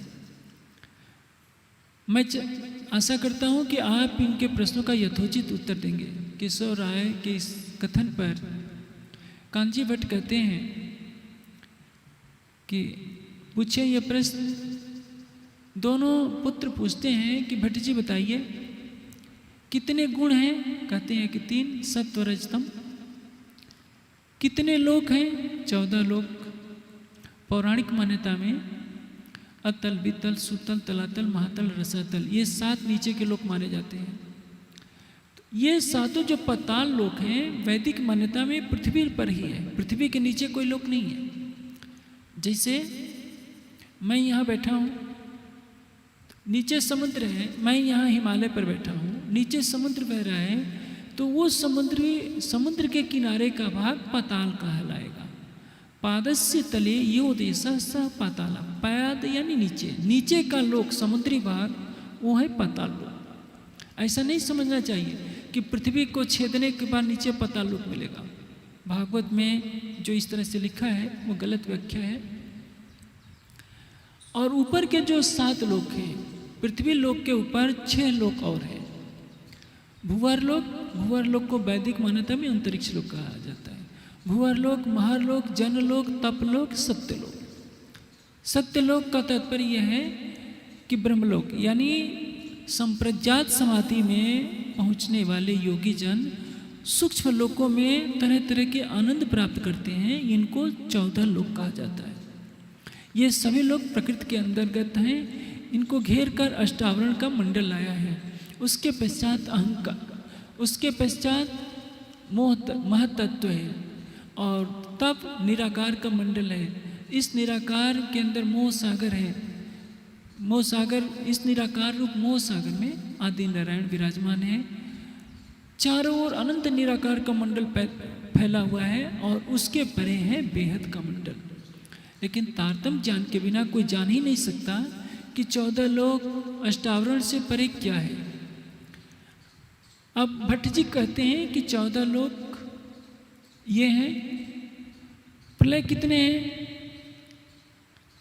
कहते हैं कि 4 प्रकार के प्रलय हैं। नित्य प्रलय, नैमित्तिक प्रलय, प्राकृत प्रलय और महाप्रलय। पौराणिक मान्यता में मैं चारों प्रलय के बारे में पौराणिक और वैदिक मान्यता आपको बता देता हूँ। नित्य प्रलय उसको कहते हैं हर वस्तु का रूप हर पल नष्ट हो रहा होता है। जैसे एक बच्चा देखिए, छोटे पर कुछ और होता है, जैसे जैसे उम्र बढ़ती जाती है उसमें परिवर्तन होता जाता है। आप मकान बनाते हैं, 6 महीने के बाद उसमें जीर्णता होनी शुरू होती है, साल भर के बाद और पुराना, 10 साल के बाद लगेगा नहीं कि ये चमकता हुआ कभी भवन था। यानी इस सृष्टि की हर वस्तु क्षरित हो रही है, इसलिए इसको नित्य प्रलय कहते हैं। नैमित्तिक प्रलय किसको कहते हैं? स्वर्ग तक का लय हो जाना। प्राकृत प्रलय किसको कहते हैं? महातत्व अहंकार तक का लय हो जाना। और महाप्रलय किसको कहते हैं? मोह सागर का लय हो जाना।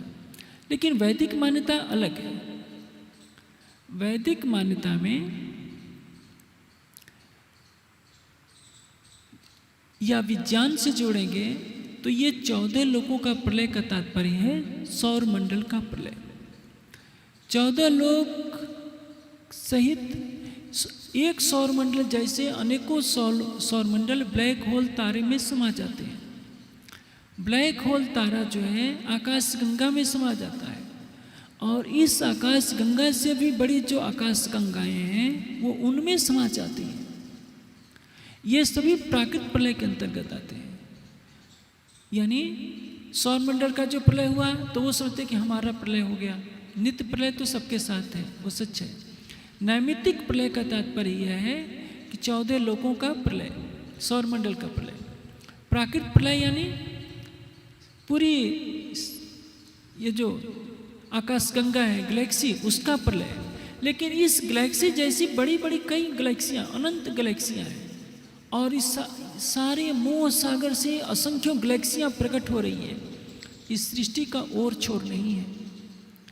आज देखिए, आज मनुष्य अपने मानव तन की कीमत नहीं समझता। 2 गज जमीन के लिए मनुष्य का खून करता है, भाई भाई का गला दबा देता है, पिता पुत्र का गला दबा देता है। किसके लिए? धन के लिए। कोई 10 अरब कमा लेता है, प्राइम मिनिस्टर बन जाता है, तो अकड़ कर चलता है कि मैं कितना बड़ा हो गया हूँ। उस मनुष्य को ये पता नहीं तेरा अस्तित्व क्या है। समुद्र के किनारे धूल के जो कण होते हैं, मनुष्य इस सृष्टि में समुद्र के किनारे फैले हुए धूल के एक कण के बराबर भी अस्तित्व नहीं रखता है। लेकिन इतराता किस पर है? अपने सौंदर्य पर, अपने धन पर, अपनी प्रतिष्ठा पर और अपने पद पर। और ये सारी चीज़ें नश्वर है। इन सबको भुलाकर यदि वो परमात्मा से प्रेम कर ले, परमात्मा के प्रेम में डुबा दे स्वयं को, तो वो धन धन हो जाता है। वो प्रियतम अक्षरातीत की समीपता प्राप्त कर लेता है। कबीर जी ने एक बहुत ऊंची बात कही है कि पहले मैं प्रीतम को खोजा करता था, कहाँ है मेरा प्रीतम, कहाँ है मेरा प्रीतम। अब मेरा प्रीतम मुझे खोजा करता है, कहाँ है कबीर, कहाँ है कबीर। ये प्रेम के बल पर है। इस शरीर से यदि हम भक्ति करते हैं, प्रेम करते हैं, तो हमारा स्थान राज्य के दिल में होता है। इस शरीर से हम माया के विषयों में डूबते हैं, धन का अहंकार लेते हैं, पद का अहंकार लेते हैं, प्रतिष्ठा के अहंकार लेते हैं, तो एक दिन तो हमारा शरीर आग के लपटों में जल जाएगा। हमारा क्या बचने वाला है? लेकिन मेरी मेरी करत दुनी चाहते, बोझ ब्रह्मांड से लेवे। मोह और अहंकार से दुनिया बनी गई है। मूल प्रकृति मोह थे उपजे तीनों गुण, सो तीनों पांचों में पसरे हुई अंधेरी सब 14 गुण। सारी सृष्टि मोह और अहंकार से पैदा हुई है। ब्रह्मा विष्णु महेश लो, सो भी पैदा माया मोह अहंकार। ये दुनिया है, सब माया के अंदर बने हैं, सबके तन माया में लय हो जाएंगे। इस मायावी जगत से परे बेहद क्या है, परम धाम क्या है, इसकी चाहत रखने वाला कोई बिरला ही होता है। अब 5 तत्वों के बारे में बता दिया, 3 गुणों के बारे में बता दिया, और 4 प्रकार के प्रलय में के बारे में बता दिया। दोनों भाई पूछते हैं कि भट्ट जी ये बताइए, महाप्रलय में 14 लोग लय हो जाएंगे? उन्होंने कहा कि हाँ। तो ये बताइए कि पारब्रह्म रूप जो परमात्मा है वो कहाँ रहता है? तो वो कहते हैं कि जो अक्षयवट वृक्ष है, अक्षयवट वृक्ष के पत्ते पर अंगूठे के बराबर रूप धारण करके परमात्मा रहेंगे। दोनों भाई कहते हैं कि यह बताइए, जब महाप्रलय में 5 तत्व 3 गुण रहेंगे ही नहीं, तो अक्षयवट वृक्ष कहाँ रहेगा? और अक्षयवट वृक्ष का वो पत्ता कहाँ रहेगा जिस पर परमात्मा वास करेंगे? तब भट्ट की सुध बुद्ध चली जाती है। कहती हैं कि इस प्रश्न का उत्तर तो ब्रह्मा जी भी नहीं दे सकते। आप तारतम्य ज्ञान के प्रकाश में समझिए कि इसका आशय क्या है। तारतम्य ज्ञान न होने से धर्म ग्रंथों के आशय यथार्थ रूप में समझ में नहीं आते। कठोपनिषद में कहा गया है, अंगुष्ठ मात्र पुरुष मध्य आत्मने तिष्ठति। अंगुष्ठ मात्र, यह है अंगूठा। परमात्मा कैसा है? अंगुष्ठ मात्र पुरुष मध्य आत्मने तिष्ठत। आत्मा के अंदर अंगुष्ठ मात्र पुरुष विद्यमान है।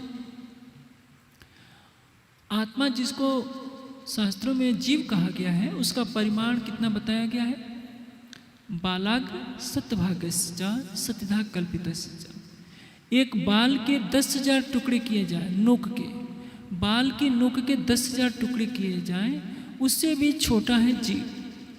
तो जीव, उतने सूक्ष्म जीव के अंदर जिसको किसी सूक्ष्मदर्शी से नहीं देखा जा सकता, अंगुष्ठ मात्र पुरुष कैसे व्यापक हो जाएगा, कैसे विराजमान होगा? उपनिषदों ने कहा, अंगुष्ठ मात्र पुरुष ज्योति इव अधूम का। धूम रहित ज्योति के समान अंगुष्ठ मात्र पुरुष है। अंगुष्ठ मात्र पुरुष का तात्पर्य क्या है? इसको एक अलंकारिक भाषा में व्यक्त किया गया है, इसको समझने की आवश्यकता है। जैसे शास्त्रों की भाषा अलंकारमयी होती है। कहा है संकल्पमयो पुरुष। पुरुष कैसा है? संकल्पमय। जैसे कोई भी व्यक्ति है, उनकी प्रशंसा में कहा जाता है कि ये तो ज्ञान के सागर हैं। सागर तो बहुत बड़ा है। व्यक्ति का शरीर तो 6 फुट का होगा, अधिक से अधिक 7 फुट का होगा, लेकिन सागर के समान तो उसकी उपमा दी गई है। कहा जाता है कि ये तो आकाश से भी ऊंचे हैं, इनकी महानता तो आकाश से भी ऊंची है। किसी गांव में खुशी मनाई, कोई खुशी का माहौल हो तो क्या कहा जाता है? सारा गांव हंस रहा है। कोई दुख का माहौल होता है तो क्या कहते हैं? सारा गांव रो रहा है, सारा नगर रो रहा है। इसका तात्पर्य जगह जगह प्रसन्नता का वातावरण है या दुख का वातावरण है, तो अलंकारिक रूप में कह दिया जाता है कि सारा गांव हंस रहा है या सारा गांव रो रहा है। उसी तरह हमारा जो स्थूल हृदय है, जिसमें रक्त आता है और जाता है, फेफड़े में रक्त स्वच्छ होता है और हृदय की धमनियों में प्रवेश करता है, धमनियों से हृदय में, जिसमें आवाज़ होती रहती है। आपका हृदय हमेशा धड़कता रहता है। यदि यह धड़कन बंद हो जाए तो आपको मालूम है क्या किया जाएगा? आपको सीधे स्मशान घाट ले जाया जाएगा। आप सो रहे होते हैं तभी आपका हृदय धड़कता रहता है। उस स्थूल हृदय के अंदर सूक्ष्म हृदय है, जिसको आंखों से नहीं देखा जा सकता। सूक्ष्म हृदय यानी कारण शरीर, मन, चित्त, बुद्धि और अहंकार। बुद्धि इसमें नहीं होती है। मस्तिष्क अलग है, बुद्धि अलग है। जैसे बटन कहीं और लगा होता है, बल्ब कहीं और जलता है। बुद्धि मस्तिष्क का नियामक है। बुद्धि मस्तिष्क को नियंत्रित करती है। सबका मस्तिष्क एक जैसा होता है, लेकिन सबकी बुद्धि भी एक जैसी नहीं होती है। जिसकी बुद्धि पर सत्व रज तम में से जिसका आवरण जैसा होता है, मस्तिष्क उसके अनुसार क्रियाशील होता है। यानी बुद्धि नियामक है, कंट्रोलर है, और मस्तिष्क है उसका कार्यक्षेत्र। मस्तिष्क के जिस कोष का जो जितना विकास कर लेता है, बुद्धि का वह उतना प्रयोग कर लेता है। अपने मस्तिष्क की शक्ति को बढ़ाना और घटाना सब अपने हाथ में है।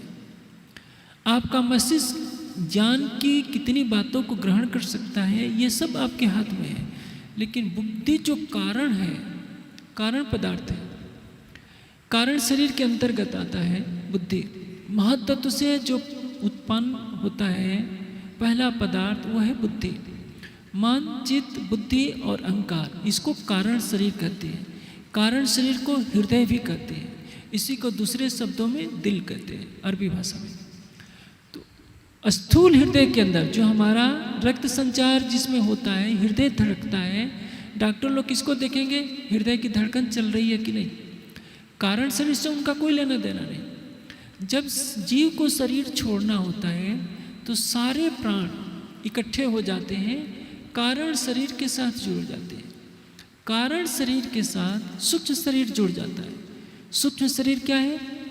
10 इंद्रियां और 5 सूक्ष्म भूत, शब्द स्पर्श रूप रसगंध, मन चित्त बुद्धि अहंकार, ये सब कारण और सूक्ष्म शरीर प्राण के साथ जुड़ जाते हैं और जीव शरीर में दूसरे शरीर में प्रवेश कर जाता है। भाव क्या है? स्थूल हृदय के अंदर सूक्ष्म हृदय है जिसके अंदर कारण शरीर है और उस कारण शरीर के अंदर जीव विद्यमान है। जीव के अंदर अंतर्यामी रूप से परमात्मा विद्यमान है। हमारी आत्मा किस पर बैठी है? जीव के ऊपर। आत्मा के धाम हृदय में राज्य रहते हैं, जीव के धाम हृदय में नारायण का वास होता है। इसलिए ये जो स्थूल हृदय है इसी को अंगुष्ठ मात्र के बराबर है। आप देखेंगे हार्ट जिसको हृदय कहते हैं, जिसमें रक्त संचार जाता है, अंगूठे की तरह आकार लिए हुए यहाँ पर होता है, उसके अंदर कारण शरीर है।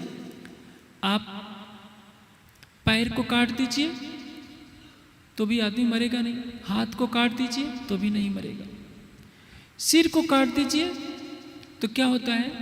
जो मस्तिष्क को नियंत्रित करने वाली प्रक्रिया है वो रक्त संचार बाधित हो जाता है। क्या करना है क्या नहीं, बुद्धि कुंठित हो जाती है, इसलिए व्यक्ति मर जाता है। हृदय को निकाल दीजिए, हृदय में धड़कन बंद हो जाए तो प्राण ऐसे ही चले जाएंगे। ये सिर रहेगा लेकिन धड़कन को बंद कर दीजिए तो आदमी मर जाता है। कहने का आशय क्या है? यहाँ कहा जा रहा है अंगुष्ठ मात्र पुरुष किसमें विराजमान है? अंगुष्ठ मात्र पुरुष है यह हृदय। जैसे आप शेरपुर जाए तो भाव में आप कह सकते हैं ना, ऐसा लगता है कि पूरे आश्रम में महाराज जी की छवि दिखाई दे रही है। ये अलंकारिक व्याख्या है।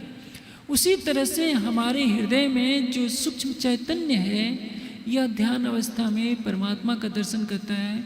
तो इसको शास्त्रों ने क्या कह दिया? अंगुष्ठ मात्र पुरुष। और वो कहाँ है? मध्य आत्मने तिष्ठत।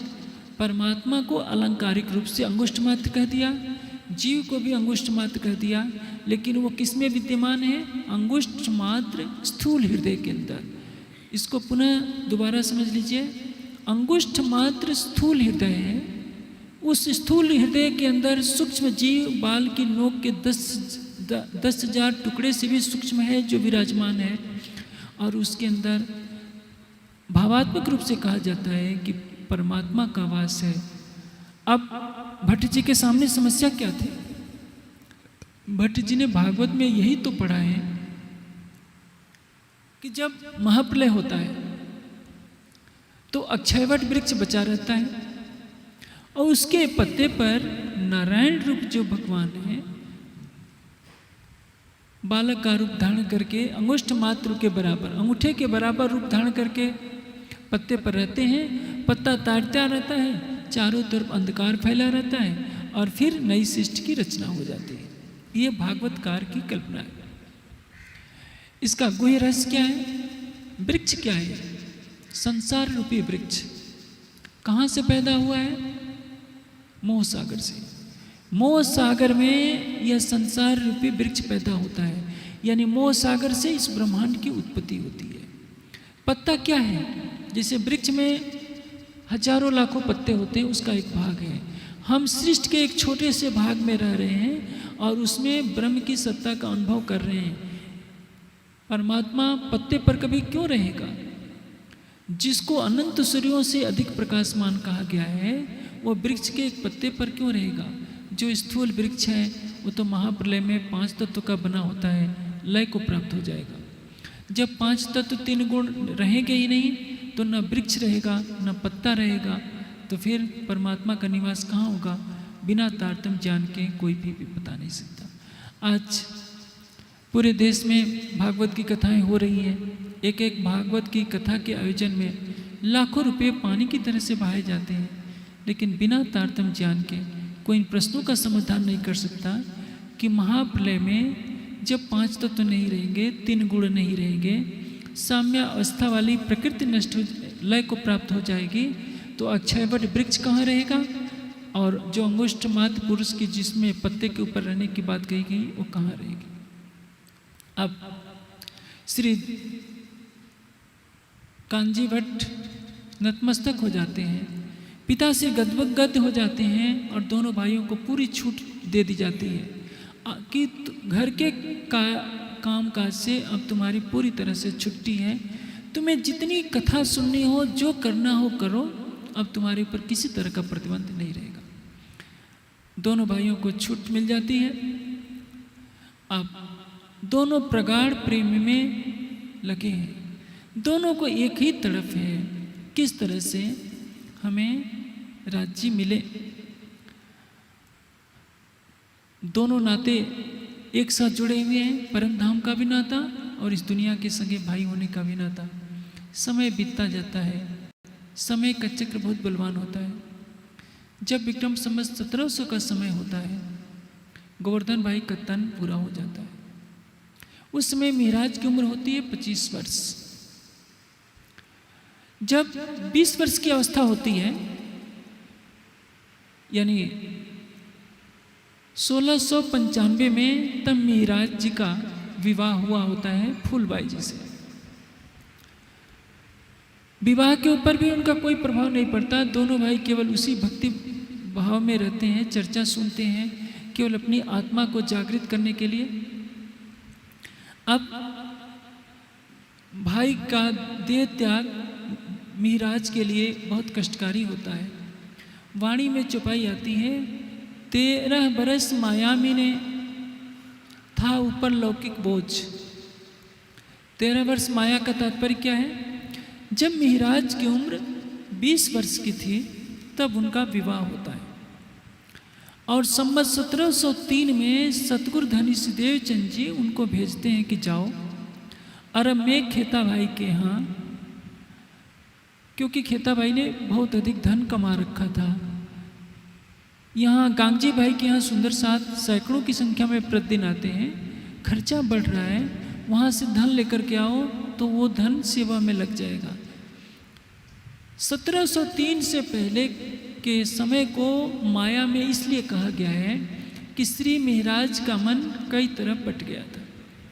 भाई से भी प्रेम है, चलिए वो तो परम धाम का प्रेम है, पत्नी भी साथ में है और चर्चा में भी लगे रहते हैं, चितवनी में भी लगे रहते हैं।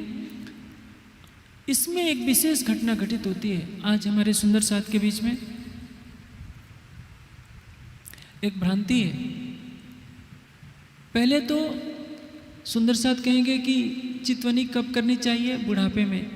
पहले एक समूह है जो कहता है कि राज्य ले आए हैं तो लेकर जाएंगे, खाना पीना सोना ये मोमिन का काम, दुनिया करे बंदगी मोमिन करे आराम। हमें चितवनी नहीं करनी, हमें तो केवल आराम करना है। लेकिन ये नहीं सोचते कि वाणी में आराम करना किसको लिखा है। खाना पीना खिनखिन लिया प्यार अर्श रोहन, पल पल मासूक देखना यही आहार आस का। अपने राज्य का पल पल दीदार होना यही ब्रह्म सृष्टियों का खाना पीना है। आराम क्या करना है? ब्रह्म सृष्टि का आराम है धनी के प्रेम में डूबना। लेकिन इस चौपाई को तो कोई नहीं देखेगा। बेशक अर्श से हो के क्यों खाए पिए करे आराम, यो चाहिए मोमिन को रूह उड़े सुनते हक नाम। बेशक अर्श से हो के क्यों खाए पिए करे आराम। ये चौपाई किसी को याद नहीं होगी जो कहते हैं खाना मोमिन दुनिया करे बंदगी मोमिन करे आराम। वाणी कहती है कि बेशक अर्श से हो के क्यों खाए पिए करे आराम। जिनको वाणी का प्रकाश मिल गया वो इस झूठे संसार में रह कर के आराम करना नहीं चाहेंगे। उनकी एक ही चाहत होगी कि हमें राज्य मिल जाए। आपने देखा होगा पहली बार श्री देवचंद जी को दर्शन होता है जबकि उनकी उम्र होती है 16 वर्ष 6 महीना। दोबारा दर्शन होता है उनकी उम्र होते हैं 24 वर्ष। 24 वर्ष की उम्र में श्री देवचंद जी ने चितवनी के द्वारा अखंड ब्रज में लीला करने वाले स्वरूप का दर्शन कर लिया था। उस स्वरूप में श्री राज जी ने ही आकर दर्शन दिया। तीसरी बार जो दर्शन होता है उनको 40 वर्ष की अवस्था में, और तब उनके तन से लीला हो जाती है। इधर मिहिराज को भी 25 वर्ष की उम्र में परम धाम का अनुभव हो जाता है। कैसे? मिहिराज के अंदर वही तड़प है। मिहिराज पाना चाहते हैं अपने प्राणेश्वर को। भाई ने तन छोड़ दिया, अब क्या करें, कोई साथ में नहीं। उनको लगता है कि जब सतगुरु महाराज के अंदर परम धाम का स्वरूप विराजमान है, सतगुरु देवचंद जी को राज्य के स्वरूप में मानकर उनको रिझाते हैं, उनसे हंसते हैं, बोलते हैं, तो वो सोचते हैं मिहिराज कि जब सतगुरु महाराज को परम धाम दिख सकता है तो मुझे को नहीं दिख सकता। इसलिए नहीं दिखता है क्योंकि हमारे अंदर अवगुण है। अवगुण कैसे निकाले जाएंगे? साधना से। सैद्धांतिक पक्ष तो ठीक है। अब इसको निकालने के लिए उन्होंने क्या किया? उन्होंने भागवत में सुन रखा है कि सोने के अंदर यानी स्वर्ण के अंदर माया कलयुग का वास होता है। सोचा कि जब तक इसके प्रति आसक्ति रहेगी तब तक हमें परम धाम नहीं दिखेगा।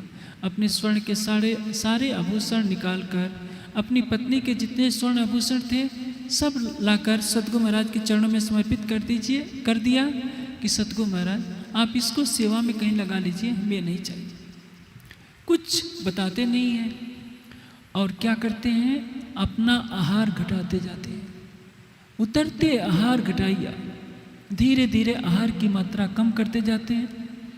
शरीर जर्जर हो जाता है, चलने फिरने की शक्ति नहीं रह जाती। नीतिकारों ने कहा है अति सर्वत्रम वर्जित, अति वर्जित है। बहुत अधिक भोजन करेंगे तो आपको निद्रा आती रहेगी। राजकुमार सिद्धार्थ ने भी यही मार्ग अपनाया। ये तो 2 पैसे के बराबर मिहिराज आहार करते रहे। राजकुमार सिद्धार्थ ने अन्न का 1 दाना प्रतिदिन खाना शुरू कर दिया। अन्न का 1 दाना कहाँ तक साधना पूरी करा सकता है? परिणाम क्या हुआ? उनका राजकुमार सिद्धार्थ का तो पेट था ही नहीं, सब अंदर धंस गया, चलने की शक्ति नहीं थी। एक बार निरंजना नदी में स्नान कर रहे थे, सोचा था कि जाकर के भिक्षा मांग करके लाऊंगा। रास्ते में गिर पड़े, बेहोश हो गए। उस समय सुजाता नाम की लड़की जो वृक्ष देवता को खीर चढ़ाने आई होती है, उनके मुख में खीर डालती है तो उनके प्राण बचते हैं। खीर खाने से उनके शरीर में चेतना आई और उनको लगा कि नहीं, यदि आज मुझे ये भोजन नहीं मिलता तो आज मेरे प्राण निकल जाने थे। जो परमात्मा की खोज में लगा रहता है, परमात्मा पल पल उसकी रक्षा करता है। हम सोचते हैं कि परमात्मा कहीं दूर बैठा है, वो सबसे निकट है। हमारे हर पल के कार्य पर उसकी नज़र है। हम जो सोचते हैं वो भी वो जानता है। परमात्मा बहरा गूंगा नहीं है जिस तक अपनी आवाज़ पहुंचाने के लिए लाउड स्पीकर की जरूरत हो। तभी तो कबीर जी ने कहा है, कंकड़ पत्थर चून के मस्जिद लिया बनाए, तापर मुल्ला बांग दे, क्या बहरा हुआ खुदा। खुदा तो जर्रे जर्रे की बात जानता है, चाहे मंदिरों में शोर शराबा हो या मस्जिदों में या गिरजाघरों में या गुरुद्वारों में। परमात्मा को इससे कोई प्रभाव नहीं पड़ता। वो सबका अंतर्यामी है, सबके हृदय की बात जानता है। अब श्री महाराज अब भी गौतम बुद्ध की तरह वैसे ही उन्होंने आहार घटाना शुरू कर दिया था। मैं वही प्रसंग दोहरा रहा हूँ। बुद्ध को विवेक कैसे हुआ? यदि सुजाता का भोजन दिया नहीं ग्रहण करते तो उस दिन प्राण छूट जाने थे, लेकिन परमात्मा तो सबको देख रहा है कि यह राजकुमार सिद्धार्थ सत्य की खोज में एक वृक्ष के नीचे बैठे हुए 7 वर्ष गुजार चुका है। कहीं ना कहीं से माध्यम बनता है, सत्य की राह अपने आप आने लगती है। एक दिन कुछ महिलाएं गाते हुए जा रही थी, जिसका आशय था कि वीणा के तारों को जोर से न खींचो, नहीं तो टूट जाएंगे। वीणा के तारों को ढीला न करो, नहीं तो ये नहीं बचेंगे। उनको समझ में आ गया कि अति भोजन करना भी हानिकारक है और पूर्णतया भोजन छोड़ देना भी हानिकारक है। क्योंकि जब आप शरीर को भोजन नहीं देंगे तो क्या होगा, शरीर में जठराग्नि प्रबल हो जाएगी और जठराग्नि आपके शरीर के मांस को खाने लगेगी, मांस को पचाने लगेगी। मस्तिष्क में इतनी गर्मी हो जाएगी, मन इतना चंचल हो जाएगा कि आपका ध्यान लगेगा ही नहीं। जो लोग ये हट करके बैठ जाते हैं कि हमें बिल्कुल भोजन नहीं करना है, वो अपनी साधना को खंडित करते हैं। लक्ष्य की सफलता के लिए क्या चाहिए? हृदय की निर्मलता। अधिक भोजन, अधिक निद्रा, अधिक श्रम, तीनों हानिकारक है। बिल्कुल भोजन ही नहीं करना और बिल्कुल जगे रहना और कुछ न करना, ये भी हानिकारक है। मध्यम मार्ग होना चाहिए। जैसे बहुत तेज धूप हो जाए तो भी कष्ट, बहुत ठंडक हो जाए तो भी कष्ट। हमें मध्यम परिमाण में चलना चाहिए। युक्त आहार विहारस्य युक्त स्वप्नस्य चेष्टा युक्त स्वप्नबोधस्य योगो भवति दुःखा। हमें अपने को सात्विक बनाना होगा, अधिक से अधिक। सात्विकता ऐसी, कोई चांटा भी मार दे, हमारे चेहरे पर थूक भी दे तो हमें घृणा ना आए। हृदय को कोमल बनाना पड़ेगा, निर्विकार बनाना पड़ेगा। आप जब बैठिए तो आपका हाथ पैर न हिले, आसन स्थिर हो जाए। उस समय 1 घंटा भी ध्यान करेंगे तो झपकी लेने वाले के 8 घंटे के ध्यान के बराबर हो जाएगा। सत्व रजतम का संसार है। रजोगुण और तमोगुण को छोड़ा आपने, पूर्ण सात्विक हो गए। फिर सात्विक अवस्था से इस पिंजरे से बाहर आ जाइए, परमात्मा मिल जाएगा। लेकिन इसको न समझने के कारण हर व्यक्ति क्या सोचता है कि अपने अवगुणों को छोड़ने के लिए मुझे आहार ही छोड़ देना है। बिल्कुल आहार आप छोड़ सकते हैं। योग दर्शन में एक सिद्धि है जिसको ऑटोबायोग्राफी ऑफ योगी, योगी की आत्मकथा में योगानंद जी ने लिखा है। उस महिला ने 32 वर्षों तक कुछ नहीं भोजन किया था, ना पानी पिया था। कंठकूपे क्षुत पिपासा निवृत्ति। यदि कंठकूप में आप समाधिस्थ होने की विद्या सीख गए तो आप कई वर्षों तक बिना भूख प्यास के रह जाएंगे। लेकिन जैसे आप भोजन करते हैं, प्रतिदिन आपको कंठकूप में समाधिस्थ होना पड़ेगा। लेकिन इस सिद्धि से क्या परिणाम होगा? प्रकृति की जो मर्यादा बनाई गई है उसमें सात्विक आहार अल्प मात्रा में लेते हुए, जिससे आपके शरीर में आलस्य पैदा न हो, तंद्रा न हो, आप शांति से बैठ सकें, अपने आराध्य का ध्यान कर सकें, ये होता है। लेकिन चाहे राजकुमार सिद्धार्थ हो, चाहे श्री मेहराज हो, चाहे परमहंस महाराज श्री रामचंद्र दास जी हो, या बड़े से बड़े परमहंस से भी ये भूल हो जाती है। क्योंकि हृदय व्याकुल रहता है कि हमें परमात्मा को पाना है। हर कोई चाहता है कि हम बिल्कुल ही भोजन छोड़ दें तो जल्दी से मिल जाएंगे। हाँ, समाधि अवस्था में जब श्वास की प्रक्रिया धीमी हो जाती है, आसन जम जाता है, तो बिना उठे ही, जब उठना ही नहीं है, बैठे हैं, बैठे रह गए, अमूमन भोजन की तरफ ध्यान नहीं जा सकता, क्योंकि भोजन की आवश्यकता नहीं पड़ेगी।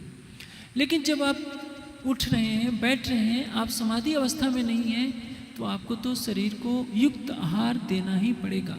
अन्यथा शरीर केवल जर्जर होता है, मन की चंचलता और बढ़ जाया करती है। जिनको योग साधना का अनुभव नहीं होता है, वे उतावलेपन में उनसे इस तरह की भूलें हो जाया करती हैं। मैं तो कुछ भी नहीं हूँ बड़े बड़े साधकों के सामने, लेकिन जहाँ तक मेरे अपने जीवन का अनुभव है, या जिन जिन योगियों से परमहंसों के चरणों में रहने का सौभाग्य प्राप्त हुआ, सबके जीवन की यही कहानी है, जिन्होंने गीता के इस कथन को अंगीकार कर लिया कि युक्त आहार विहारस्य युक्त स्वप्नस्य चेष्टा युक्त स्वप्न बोधस्य योगो भवति दुःखा। आप आहार को थोड़ी मात्रा में लीजिए, धीरे धीरे खाइए। जल्दी जल्दी खाएंगे तो आपके अंदर रजोगुण की प्रवृत्ति बढ़ेगी। आप योगी का आहार आधा पेट होता है, परम योगी का। योगी आधा पौन पेट करता है, भोगी भर पेट भोजन करता है। जो भर पेट भोजन करे ठूस ठूस कर और सोचे कि मेरी समाधि लग जाएगी, कभी नहीं लगेगी, क्योंकि उसमें आलस पैदा होगा, प्रमाद पैदा होगा, तमोगुण पैदा होगा, निद्रा पैदा होगी। योगी जल को, वायु को और भोज्य पदार्थ को मिलाकर जो परम योगी होता है प्रथम श्रेणी का, वो आधे पेट ही करता है, शेष व्यक्ति पौन पेट करता है। अपनी अपनी अवस्थाएं होती हैं, लेकिन आहार का परित्याग नहीं करना चाहिए। अब महाराज ने आहार घटा दिया है, पैसे भर अन्न का आहार कर रहे हैं। एक पैसे का जितना वजन होता है उतना आहार, यानी इतना सा। आप सोचिए, कुछ अन्न के दाने से शरीर कहाँ से चलता है। बालबाई कहती हैं सतगुरु महाराज के पास जाकर कि सतगुरु महाराज, एक भाई तो चल गया, दूसरा भाई जाने वाला है, क्या आप इनको बचा नहीं सकते? देवचंद जी कहते हैं कि महाराज तो मेरे से कुछ कहते नहीं, जब आते हैं तो कहते हैं कि सतगुरु महाराज मेरे अवगुण बताओ। मैं उसको क्या अवगुण बताऊं? उसके अंदर मैं बता चुका हूं कि परम धाम की इंद्रावती आत्मा है, तुम्हारे तन से राज्य लीला करने वाले हैं, तुम्हें समय पर सब कुछ प्राप्त होगा। अंत में बालबाई के कहने पर श्री महाराज आते हैं, लेकिन इस कठोर साधना के बल पर उन्होंने क्या किया? तब धाम मोह आगे फिर वल्या गिरत, अपा देखिया किया आकार को रत। धाम मोह आगे उन्होंने रंगमहल को देख लिया, रंगमहल में विद्यमान अपनी परात्म को देख लिया और 25 पक्षों की एक झलक देख ली, लेकिन पूर्ण आत्म जागृति नहीं हुई थी।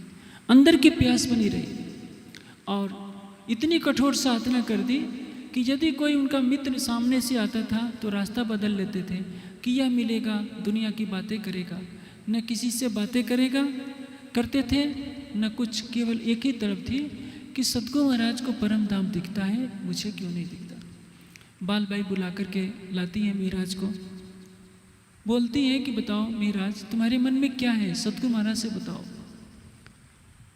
सतगुरु महाराज से कहते हैं महाराज कि सतगुरु महाराज, जब आप ब्रजराज की चर्चा सुनाते हैं तो मेरे आंखों से आंसू बहते हैं, मुझे ये संसार अच्छा नहीं लगता, आप मेरे अवगुण क्यों नहीं बता देते? देवचंद जी कहते हैं तुम्हारे अंदर कोई अवगुण नहीं है, तुम परम धाम की आत्मा हो, तुम्हारे तन से तो लीला होनी है। महाराज कहते हैं कि आपको परम धाम दिखता है, मुझे क्यों नहीं दिखता? देवचंद जी कहते हैं कि महाराज, जब समय आएगा तुम्हें परम धाम दिखना प्रारंभ हो जाएगा। ये तो बात हुक्म की सो होवे एक ही ठोर। अभी राज्य मेरे तन से लीला कर रहे हैं, तो जब तक मेरे तन से लीला कर रहे हैं तुम्हें प्रत्यक्ष रूप से वैसे दर्शन नहीं हो सकता। हाँ, चितवनी में झलक मिल सकती है, लेकिन जिस तरह से मैं वर्णन कर रहा हूँ परम धाम का, तुम्हारे तन से तब तक वर्णन नहीं हो सकता जब तक कि राज्य तुम्हारे तन में विराजमान न हो जाए। यदि तुम यह चाहते हो तो मुझे उठाए तुम बैठो। इसका अर्थ क्या करते हैं हमारे विद्वत वर्ग कि मुझे इस गादी से उठाकर तुम बैठ जाओगे तो तुम्हें परम धाम दर्शन देना शुरू हो जाएगा। गादी में कोई शक्ति नहीं होती। यदि उस गादी में इतनी शक्ति थी तो बिहारी जी तो उसी गादी पर बैठे थे, उनको तो परम धाम का कुछ भी पता नहीं था, न उन्होंने परम धाम देखा न किसी को दिखाया। गादी को कौन बनाता है? जैसे मैं यहाँ बैठा हूँ, ये तो कोई भी दर्जी सील देगा, एक तखत को कोई भी बढ़ई बना देगा। गादी में कोई शक्ति नहीं है। राज्य गादी में नहीं बैठे हैं, राज्य आत्मा के धाम हृदय में बैठे हैं। देवचंद जी के धाम हृदय में राज्य विराजमान है। जब उस तन को छोड़कर राज्य महाराज के अंदर बैठेंगे तब तो राज्य की कृपा से महाराज को दर्शन होगा। उस गादी पर बैठने मात्र से दर्शन हो जाया करे तो किसी को चितवनी कराने की क्या जरूरत थी?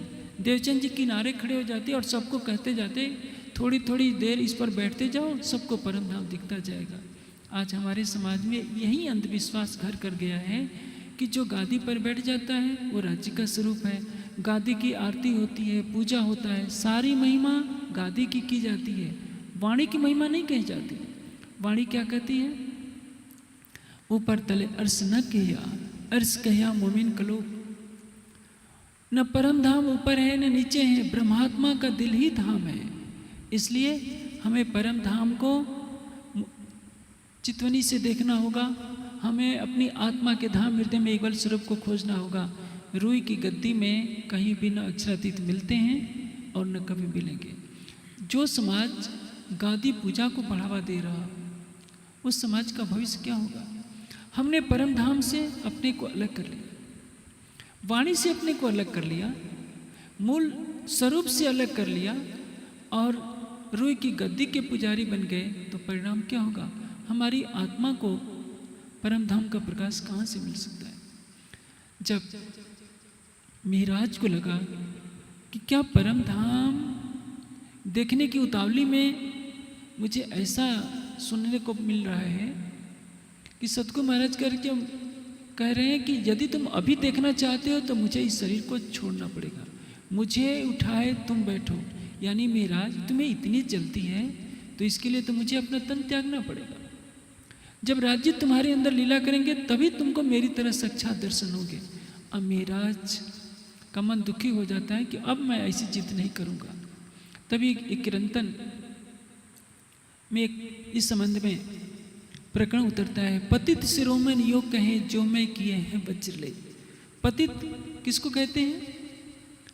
जो संसार से उल्टी राह अपनाए। पतितन के सिर महामत मुकुटमन जिन ए जुद जब में लखाया। पतित कौन है? जो संसार से उल्टी राह चलकर परम धाम को देखने का प्रयास करे उसको कहते पतित। जो मैं किए हैं वज्रलेप। वज्रलेप यानी अमिट गुनाह। क्या किया कि सतगुरु धनिष देवचंद जी के तन रहते रहते परम धाम देखने की जिद पकड़ ली। परम धाम देखना हर ब्रह्मात्मा का पुरुषार्थ है और सबको देखने की इच्छा रखनी चाहिए, सबको उसको पाने का प्रयास करना चाहिए, लेकिन जिद नहीं पकड़नी चाहिए कि आपको दिखता है तो मुझे क्यों नहीं दिखेगा। ये गुनाह होता है। यदि महाराज ये शांति भाव से करते कि सतगुरु महाराज के अंदर राज्य बैठे हैं तो हमें भी सम्यक तरीके से सम्यक मार्ग अपनाकर, यानी हठ न अपनाकर प्रेम से चितवनी करते जाते तो अवश्य लक्ष्य प्राप्त हो जाता। जैसे जब श्री जी के तन से लीला हो रही है तो आप देखेंगे सुर असुर सबों को ए पति सब पर एक दया देत दीदार सबन को साईं जिन्हों जैसा चिन्हया। प्राणनाथ जी चर्चा कर रहे हैं बंगला जी दरबार में और सब सुंदर साथ को परम धाम का साक्षात दर्शन हो रहा है। युगल स्वरूप को दर्शन हो रहा है। जाको दिल जिन भात सो तासो मिले तिन विद मन चाया स्वरूप हो के कार्य किए सब सिद्ध। हर कोई परम धाम के 25 पक्षों में घूम रहा है। उसी तरह से देवचंद जी के तन रहते भी दर्शन हो सकता था, लेकिन महाराज जी ने जो जिद पकड़ ली कि नहीं उनकी तरह ही मुझे मेरे तन से भी लीला हो, यह अमिट गुनाह था। और यही प्रायश्चित के स्वर किरंतन के उस प्रकरण में उतरते हैं। बालबाई ने कहा कि सतगुरु महाराज भाई के न रहने से महाराज अकेले रहते हैं, इसलिए इस तरह की बातों में ये उलझे रहते हैं, आप उनको किसी सेवा में लगा दीजिए। संवत 1703 का समय है। महाराज को कई जगह भेजा सतगुरु महाराज ने कि जाओ वहाँ से पुराण संहिता महेश्वर तंत्र इत्यादि ग्रंथ अहमदाबाद से लाओ। जाते हैं लाते हैं। अब संवत 1703 का समय है। सतगुरु धनिष देवचंद जी श्री महाराज को खेता भाई के यहाँ अरब में भेजते हैं, इसी बहाने से कि नहीं तो यहाँ रहेंगे अपने शरीर को गला डालेंगे, इनको सेवा में लगाया जाए ताकि इनका मन इसी में लगा रहे। ज्ञानार्जन, सेवा और ध्यान तीनों में समरूपता होनी चाहिए। हम ज्ञान की खोज नहीं करेंगे, ज्ञान प्राप्त नहीं करेंगे तो भटक सकते हैं। राज्य की चितवनी नहीं करेंगे तो हमारे हृदय में प्रेम नहीं आएगा, प्रेम नहीं आएगा तो ज्ञान भी नहीं आएगा। और सेवा नहीं करेंगे तो भी हमारा अहंकार नहीं जाएगा। सब लोग केवल ध्यान ही करें, कोई सेवा नहीं करे तो ध्यान करने वाले का भोजन कौन बनाएगा? इसलिए सब में एक सामंजस्य बनाना चाहिए। कुछ समय सेवा के लिए, कुछ समय ध्यान के लिए, कुछ समय अध्ययन के लिए। सृष्टि में हर चीज में समरूपता दिखाई देती है।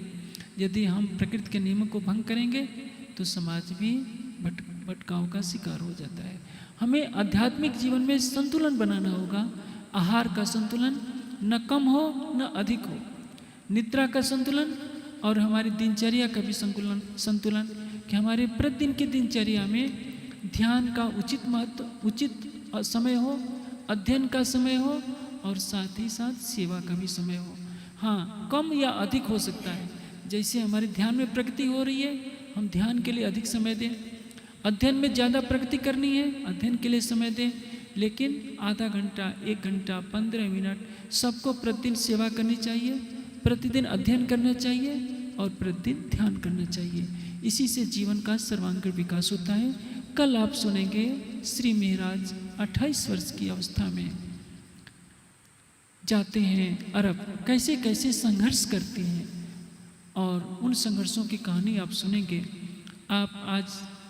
आपने सुना मात्र 25 वर्ष की आयु में महाराज जब युवावस्था की बढ़ती हुई उम्र में है, अपनी कठोर साधना से अपनी परात्म को देख लेते हैं, परम धाम की बाहरी परिक्रमा भी देख लेते हैं। मूल मिलाव में अपना आपा देखिया, अपना शरीर हड्डियों का ढांचा कर लेते हैं, लेकिन अपनी परात्म को देखते ही। आज समाज को शिक्षा दी जाती है, भटकाव की शिक्षा। इसको शिक्षा नहीं कहेंगे, भटकाना कहेंगे। अरे सेवा पूजा ही सब कुछ है, क्यों चितवनी के पीछे लगे हो? कहाँ लिखा है चितवनी? क्या महाराज ने चितवनी नहीं की? सतगुरु धनी सिद्धेव चंद जी ने चितवनी नहीं की।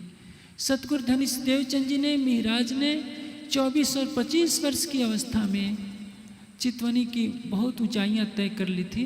समाज को भी चाहिए कि वो अपनी रूढ़वादिता को छोड़े। कर्मकांड तो गिरे कटे, पुलस रात कई खांडे की धार, गिरे कटे नहीं पावे पार। ये तो अंधेर का मार्ग है। वाणी कहती है कि कर्मकांड क्या है? ये जो इंद्रियों से होने वाला कर्मकांड है वो हमें नासूत तक ले जाता है। ये जो फर्ज बंदगी जाहिरी, बीच नासूत लिखी हक से दूर। फर्ज बंदगी केवल औपचारिकता पूरी करते जा रहे, कर्मकांडों में उलझे हुए हैं। ये हमें बैकुंठ तक भी नहीं ले जा सकते। और बंदगी हक की करे हक के नजीक। हकीकी बंदगी हमें राज्य के चरणों में ले जाएगी। यदि हम चितवनी करेंगे तो हमारी आत्मा के धाम हृदय में गुल स्वरूप के चरण कमल का दर्शन होगा, मुखारविंद का दर्शन होगा, हमारी आत्मा जागृत होगी। चितवनी हमारे जीवन का आधार है। वाणी का चिंतन हमारे जीवन का आधार है। चितवनी और वाणी के चिंतन का कोई विकल्प कोई प्रस्तुत नहीं कर सकता है। इसलिए यदि समाज को जागरूक करना है, हमें अपनी आत्मा को जागृत करना है, तो चितवनी, सेवा और ज्ञानार्जन, वाणी के चिंतन को हमें प्राथमिकता देनी होगी। आप चुपाई तो रहे। श्री महमति कहे ए मोमिनो, सुनियो यह बिताक, आगे फिर कहत हूँ, जो आज्ञा है हक, जो आज्ञा है हक। बोलिए श्री प्राणनाथ प्यारे की जय।